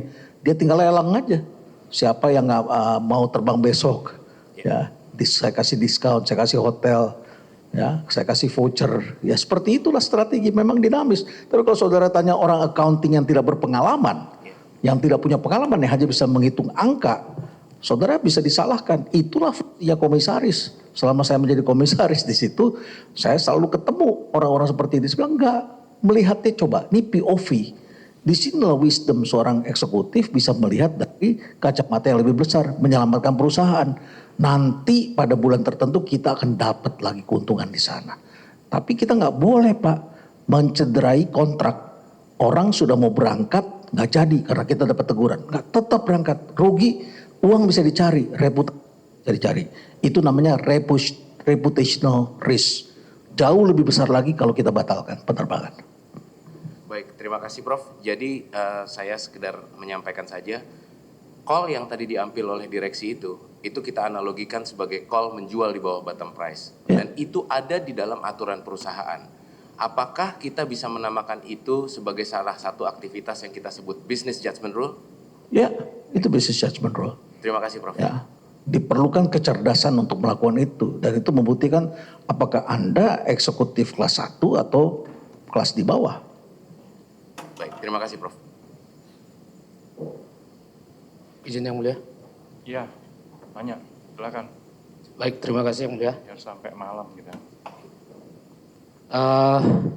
Ahli ya, saya langsung aja nih terkait terdakwa Edward ini. Jadi katanya jaksa berdasarkan dakwaannya, ini saya kasih gambaran sedikit aja. Katanya itu melakukan pembocoran nilai alfa atau nilai HPS alfa. Walaupun di dalam persidangan itu sudah itu terbantahkan lah. Dan ternyata dalam persidangan ini Pertamina itu ternyata membuat suatu sebentar, bukan masuk ke situ, itu hanya pengantar aja yang mulia. Langsung aja ya. Jadi ya baik yang mulia.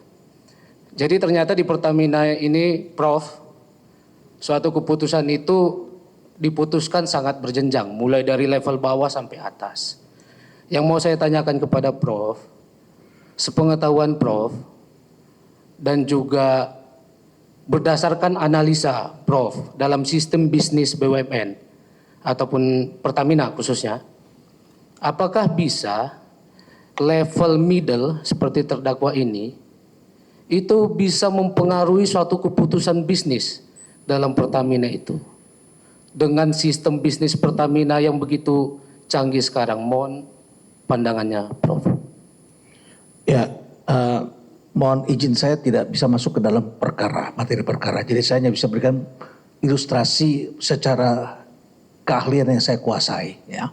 Jadi saudara-saudara, dari keahlian yang saya ketahui, di dalam suatu perusahaan itu, apalagi perusahaan besar, itu satu sistem yang kompleks. Dalam satu sistem yang kompleks, itu yang terlibat dalam pengambilan keputusan bukan 1-2 orang. Ini direksi pun ketika mau mengambil keputusan, mereka misalnya kenal dengan seseorang, ingin menjagokan seseorang, tapi ada laporan dari bawahannya, Pak, ada tertulis begitu. Gak berani mereka, karena ada bukti tertulis begitu, ya, bahwa ini keekonomian begini, gak berani. Di BUMN itu banyak orang yang tidak paham bahwa pengambilan keputusan untuk pengadaan dan barang dan sebagainya itu sudah diatur dengan sistem sedemikian rupa sejak kita Krismon nih, ya, sejak kita melakukan transformasi DNA itu dibikin sedemikian rupa supaya tidak bisa satu orang tunggal mengambil keputusan seperti zaman almarhum Ibnu Sutowo dulu. Beliau dipercaya oleh Presiden Soeharto, dia bisa mengambil keputusan. Bahkan Presiden minta dibangunkan istora pun, Pak Ibnu karena bisa, langsung diputuskan sendiri. Hari ini itu panitia lelang beda dengan panitia yang menentukan harga. Beda dengan yang ada panitianya, ada yang pegang harga, ada yang pegang perencanaan, itu beda-beda begitu. Jadi dalam pengetahuan saya, kalau saya juga ikut tender, saya nanya harga aja, saya bilang, saya nggak tahu nih harganya berapa. Kasih dong kisi-kisi, gak dijawab Pak, gak bisa Pak. Sekalipun itu dikasih, bohong dia Pak. Ya, sulit sekali kita dapatkan. Dan kalau kita mau kong kali kong, kita harus melobi banyak orang, kosnya besar. Apakah tidak mungkin itu terjadi? Mungkin, ya mungkin saja. Manusia akal kan selalu ada begitu ya, yang bisa dapat dari berbagai sisi. Mungkin saja ada, tapi dalam praktek yang saya ketahui, sistem itu dibuat sudah sedemikian rupa, ya, bahwa orang yang ini tidak bisa tahu ini. Ya, seringkali yang bisa diberitahukan kan kalau komunikasi hanya kita tersedia, kita membutuhkan volume berapa, kemudian temponya berapa lama, itu informasi umum yang harus diberitahu kepada semua orang. Dan bahkan seringkali kita membuka nomor telepon, kalau Anda ada pertanyaan-pertanyaan umum silahkan ke sini. Begitu. Jadi ya begitu, tapi kalau orang memberikan informasi harganya berapa, ya itu fraud, ya, begitu. Baik, terima kasih Prof.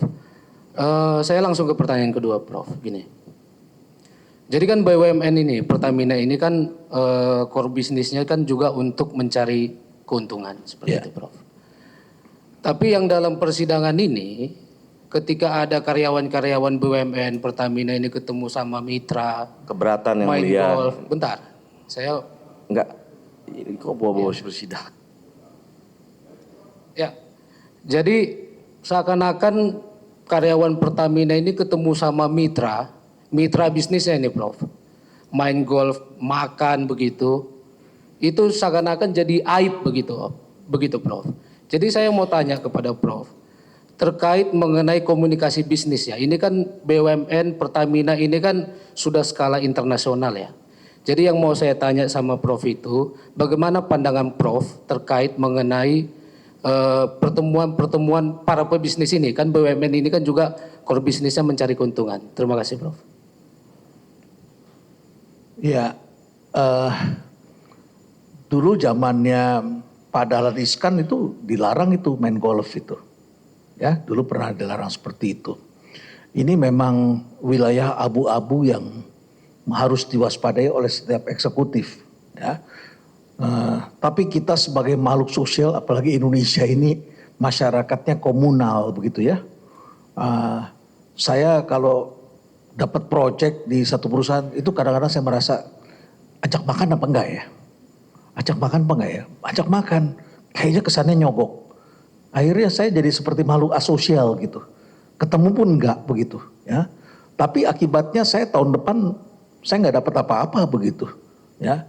Ya itu konsekuensi orang seperti saya begitu. Kan harus iya sekata, saya apalagi orang seperti saya mengucapkan, saya mengajarkan seperti ini kemana-mana begitu.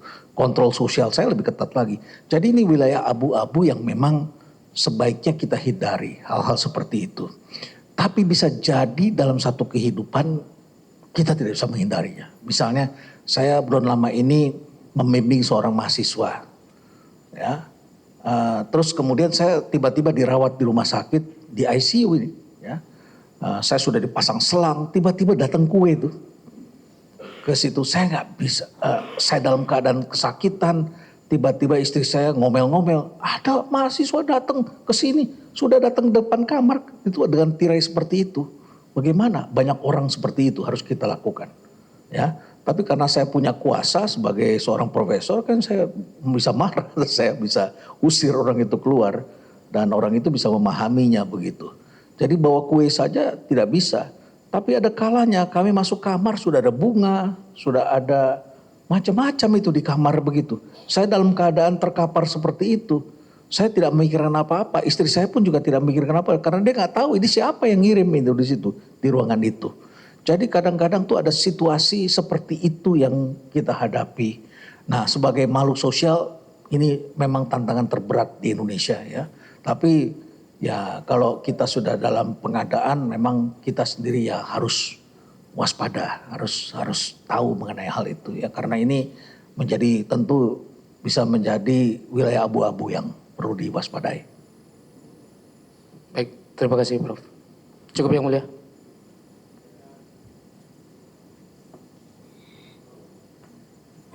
Penasihat hukum, ada pertanyaan? Ada yang mulia. Ya, langsung. Silakan. Terima kasih yang mulia.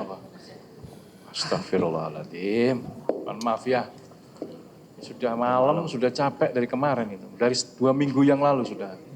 Jadi ya mohon maklum lah kalau memang. Izin Prof. Baik. Sorry Pak Jaksa. Siap yang mulia. Izin Prof mau bertanya Prof. Singkat aja Prof ya, di penjelasannya singkat jelas padat aja. Bisa Prof jelaskan terkait prinsip GCG dan prinsip BJR, Business Judgment Rule. Itu. Silakan Prof. Ya, GCG ini Good Corporate Governance ya. Jadi bagaimana agar kita bisa mengambil proses bisnis yang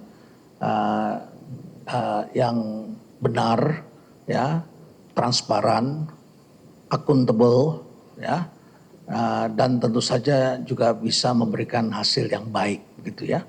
Oleh karena itu kita harus mempertimbangkan resiko-resikonya setiap pengambilan keputusan.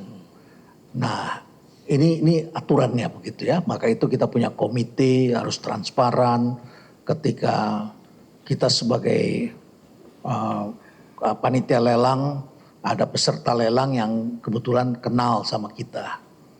Nah, saya waktu menjadi pansel, saya 3 kali menjadi pansel pemilihan ketua KPK, saya disclose, saya umumkan kepada mereka. Saya kenal orang ini, dia adalah mahasiswa saya mohon saya tidak ikut menilai, disclose.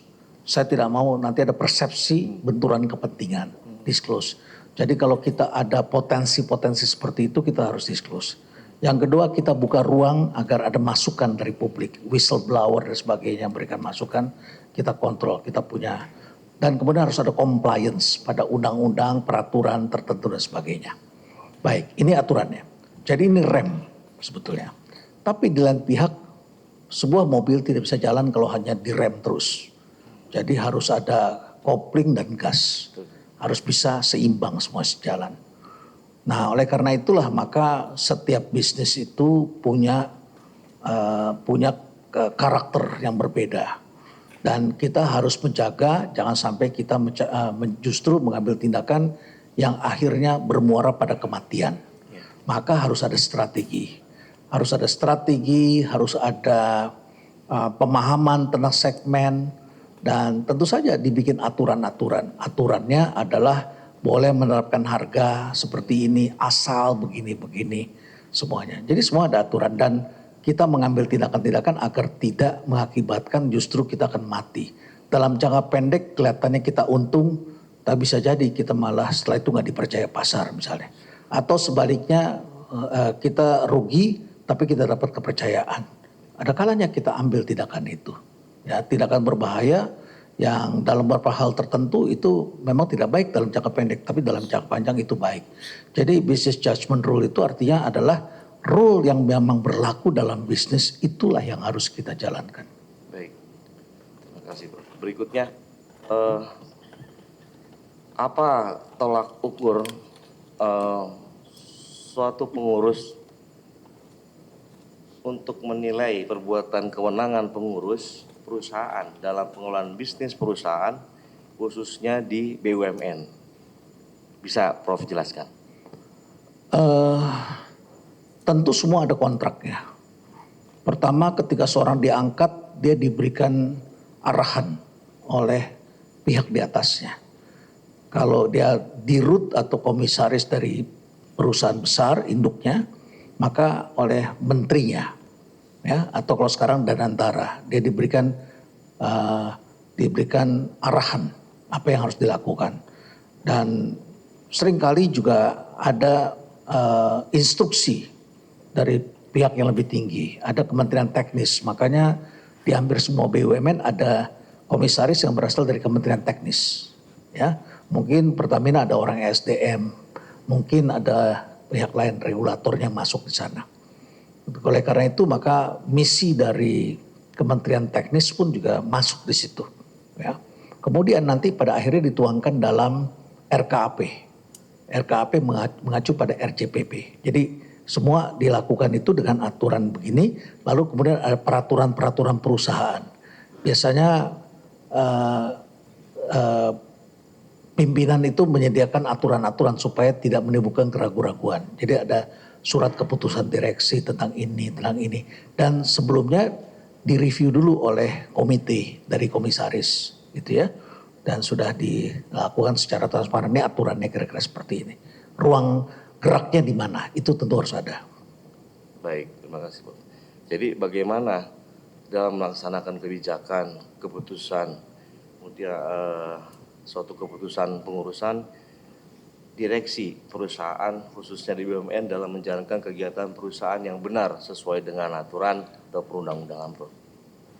Ya, itu namanya compliance, ya, dan di dalam komite direksi itu mempunyai komite yang menangani audit dan compliance. Kemudian juga direksi juga mempunyai alat di situ. Dan biasanya sebelum menjalankan sesuatu kalau ada keraguan-raguan, mereka kemudian bicara dengan penasehat penasehat hukum di perusahaan, begitu di dalam perusahaan.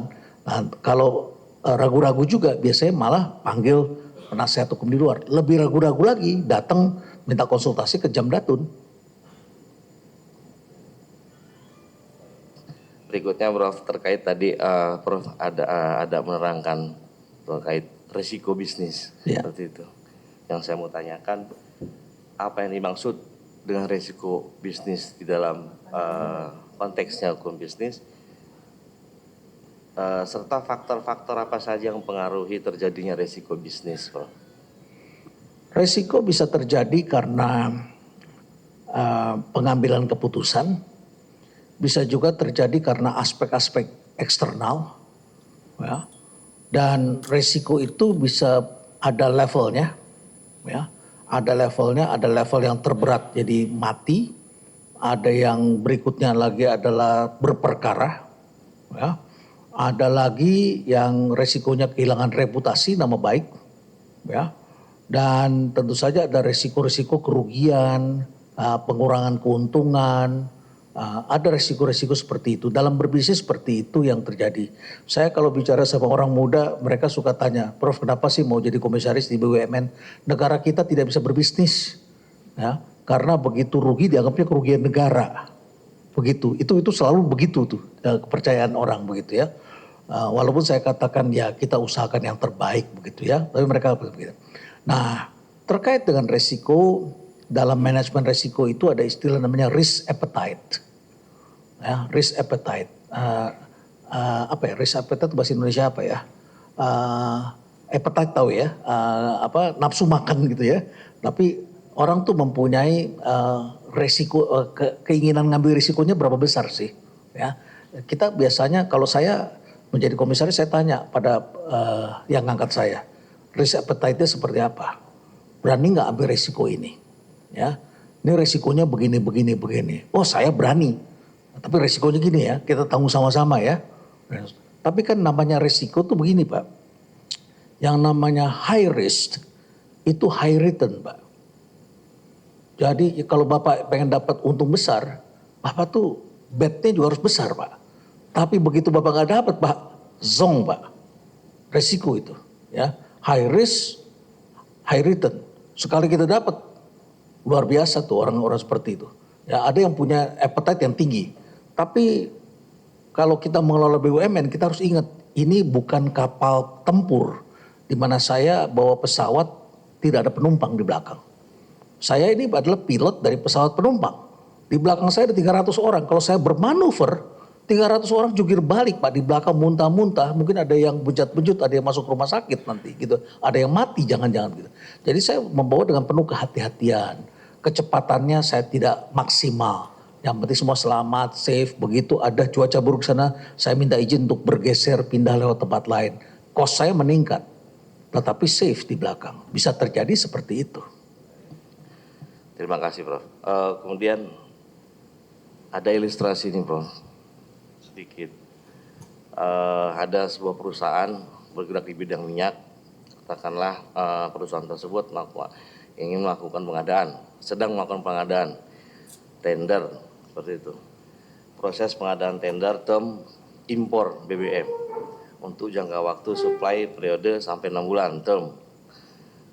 Diawali adanya memang kebutuhan impor dari fungsi planning termasuk informasi volume baseline kebutuhan impor per bulan selama semester pertama. Atas dasar itu kemudian tim panitia lelang, direktur beserta direksi lainnya membentuk tim panitia lelang. Tapi ternyata di dalam proses pelelangan tender tersebut ada terjadi beberapa penyimpangan yang tidak sesuai dengan aturan di perusahaan itu. Satu, analisa perencanaan dan pelaksanaan tender pengadaan tidak dilakukan secara komprehensif sehingga menyebabkan tidak terpenuhi produk kilang yang ingin diimpor yang diperoleh dari tender secara term. Dua, penentuan pemenang yang dipilih sebagai supplier pengadaan ini ditentukan adanya komunikasi negosiasi di luar mekanisme baik pedoman, TKO, pendidikan perusahaan tersebut. Nah, komunikasi ini baik sebelum maupun sudah dalam proses tender antara manajer produk dan mitra seperti itu. Dan kata lain pemenang sudah ditentukan terlebih dahulu. Satu lagi, adanya pembocoran HPS kepada calon supplier yang mengadaan calon peserta ini demut oleh panitia atau tim tender pada produk fungsi trading. Pertanyaannya Prof, apakah ukuran pelaksanaan bisnis judgment rule atas suatu perusahaan atas suatu putusan tindakan direksi? Kemudian yang kedua, bagaimana pendapat ahli atas tindakan direksi yang menyetujui dalam pelaksanaan yang didasarkan pada kesepakatan fungsi dalam perusahaan tersebut yang berakibat potensi kerugian bagi perusahaan? Apakah tersebut bersesuaian dengan kaidah bisnis judgment rule? Itu dulu Prof. Ya baik, ini pertanyaan saudara menarik ya, karena pandangan ini pernah diuji dan pernah mendapatkan hadiah Nobel. Ya, nama penerimanya namanya Herbert Simon, tahun 70-an 80-an kalau nggak salah ya, dalam Journal of Political Economy, yaitu mengenai pengambilan keputusan dalam ya tadi tuh, dalam situasi yang dinamika, yang dinamis, dan seringkali juga informasinya macam-macam, ya, dan itu dikenal dengan nama bounded rationality. kita ketika sebagai orang luar kita melihat ini nggak rasional, ya ini banyak hal aneh-aneh. Tapi Herbert Simon mengatakan begitulah pengambilan keputusan manajemen di level puncak. Pada tahapan seperti itu dia akan menghadapi tekanan-tekanan, hal-hal seperti itu yang tidak bisa 100% dia kendalikan semuanya. Jadi rasionalitas yang terbatas. Kita ketika semua proses berlalu kita bisa melihat ini ada kurangan ini, kurangan ini, kurangan ini. Itu hendaknya menjadi bahan evaluasi, satu proses. Tapi pengambilan keputusan dalam bisnis yang dinamis, kompetitif, kompleks, perusahaan sangat besar, maka itu akan menjadi makanan sehari-hari. Dan itu bisa dicari pada pengambilan keputusan selanjutnya. Selalu ada hal-hal seperti itu, tidak sempurna 100%. Yang penting pada akhirnya saudara harus melihat di situ. Apakah pada akhirnya, akhir satu periode ini mengakibatkan terjadi kerugian. Apakah ada laporan-laporan dari masyarakat. Ada orang yang mengaku menyogok dan bisa kita tangkap, bisa kita laporkan dan sebagainya. Tapi sepanjang itu kita lihat laporan keuangan positif ya, maka biasanya sebagai pemegang saham atau sebagai direksi begitu, itu sudah sesuatu yang bisa diterima. Karena it's very difficult untuk menjalankan se-clean-cleannya dan serasional-rasionalnya seperti kata Herbert Simon itu. Itu dibuktikan terjadi di semua negara seperti itu. Akibatnya berakibat ada dua hal. Satu, resiko tadi direksi ini. Kedua, kerugian, Prof. Bagaimana kalau seperti itu? Kerugian accounting atau kerugian bisnis? Kerugian bisnis. Kerugian bisnis pada berapa lama prosesnya waktunya? Tadi di ilustrasi sekitar 2 tahun. Selama 2 tahun seperti itu dan laporan rugi labanya negatif. Iya. Merah di situ. Merah. Jadi memang menjadi untungnya menjadi negatif gitu, rugi. Ya harusnya mereka sudah diganti. Bagaimana, Prof? Harusnya kita sudah langsung tahu orang itu harus diganti. Harus diganti. Diganti pasti. Karena tidak mencapai prestasi, tidak mencapai target. Satu. Kecuali itu misalnya pandemi. Ya, kan ada kondisi global nih. Pandemi, krisis ekonomi. Pandemi semuanya perusahaan merah Pak, itu 3 tahun. Iya. Bahkan sampai 5 tahun terjadi. Merah. Ya ini karena kebijakan dari si direksi tersebut Ya. misalkan. Ya. Baik. Bagaimana Prof selanjutnya pertanggungjawaban direksi tersebut, Prof? Mengetahui hal ini ada misalkan di dalam bisnis tersebut akhirnya ada kerugian. Tanggung jawab si direksi ini seperti apa, Prof? Ada kerugian. Kalau ada kerugian ya enggak kan kalau Ya akibat yang tadi dilakukan fraud seperti itu kan karena resiko dia melawan resiko tadi dari BJR tadi. biasanya kami kaji dulu secara lengkap ya, makanya ada komite-komite kita baca dulu. Ini ruginya karena apa? Ini apakah ini adalah sesuatu yang bisa dihindarkan atau tidak bisa dihindarkan? Terjadi kesengajaan atau ketidakcakapan? Ya, kalau terjadi ketidakcakapan kita resikonya diganti. Ya katakanlah tadi poin-poin penyimpangan yang tadi saya sebutkan tersebut telah mempengaruhi di dalam keputusan si direksi ini seperti itu. Sehingga ya gimana Prof? Ya itu di luar wilayah kami Pak. Itu tugas Bapak barangkali untuk mencari niat jahatnya atau apanya di sana. Tapi dari cerita Prof tadi emang ada potensi ke situ ya. Bisa saja seperti itu ya. Kalau bisnis ada resikonya Pak. Jadi kalau bisnis tidak ada resikonya kita tidak bisa berbisnis. Lebih baik pemerintah itu lepaskan semuanya pada swasta dan pemerintah fokus hanya pada katakan kalau BBM ini BBM bersubsidi saja begitu. Yang sudah ditetapkan harganya. Jadi kalau rugi adalah rugi negara ya atau pemerintah sudah tetapkan sendiri begitu. Jadi subsidi begitu. Baik. Jadi kalau berbisnis ada risikonya Pak.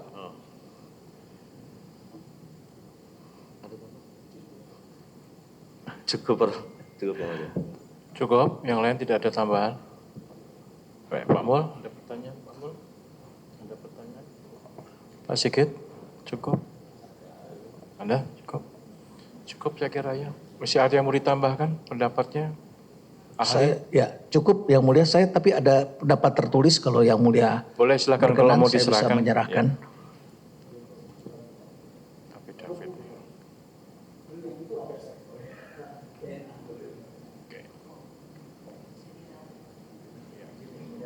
Terima kasih sekali. Terima kasih banyak. Bapak Ketua, tambahan Sama-sama. itu Bapak Ketua, yang tertulis itu atas permintaan kami, pokok-pokok keterangannya Iya. didukung dengan yang tertulis. Ya, baik. Baik, terima kasih ahli telah memberikan pendapatnya di persidangan ini. Mudah-mudahan apa yang disampaikan menjadi ilmu untuk kita semua dan bermanfaat untuk kita semua nantinya. Terima kasih. Silakan Terima kasih bisa Yang meninjau Mulia, persidangan. saya mohon Ya. izin pamit. Ya, terima kasih. Terima kasih. Boleh, Bapak. Pak, silakan.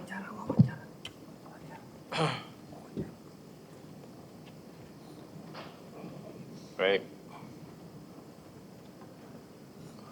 Saksinya? Kira-kira ini saksinya yang dua ini kurang lebih berapa menit?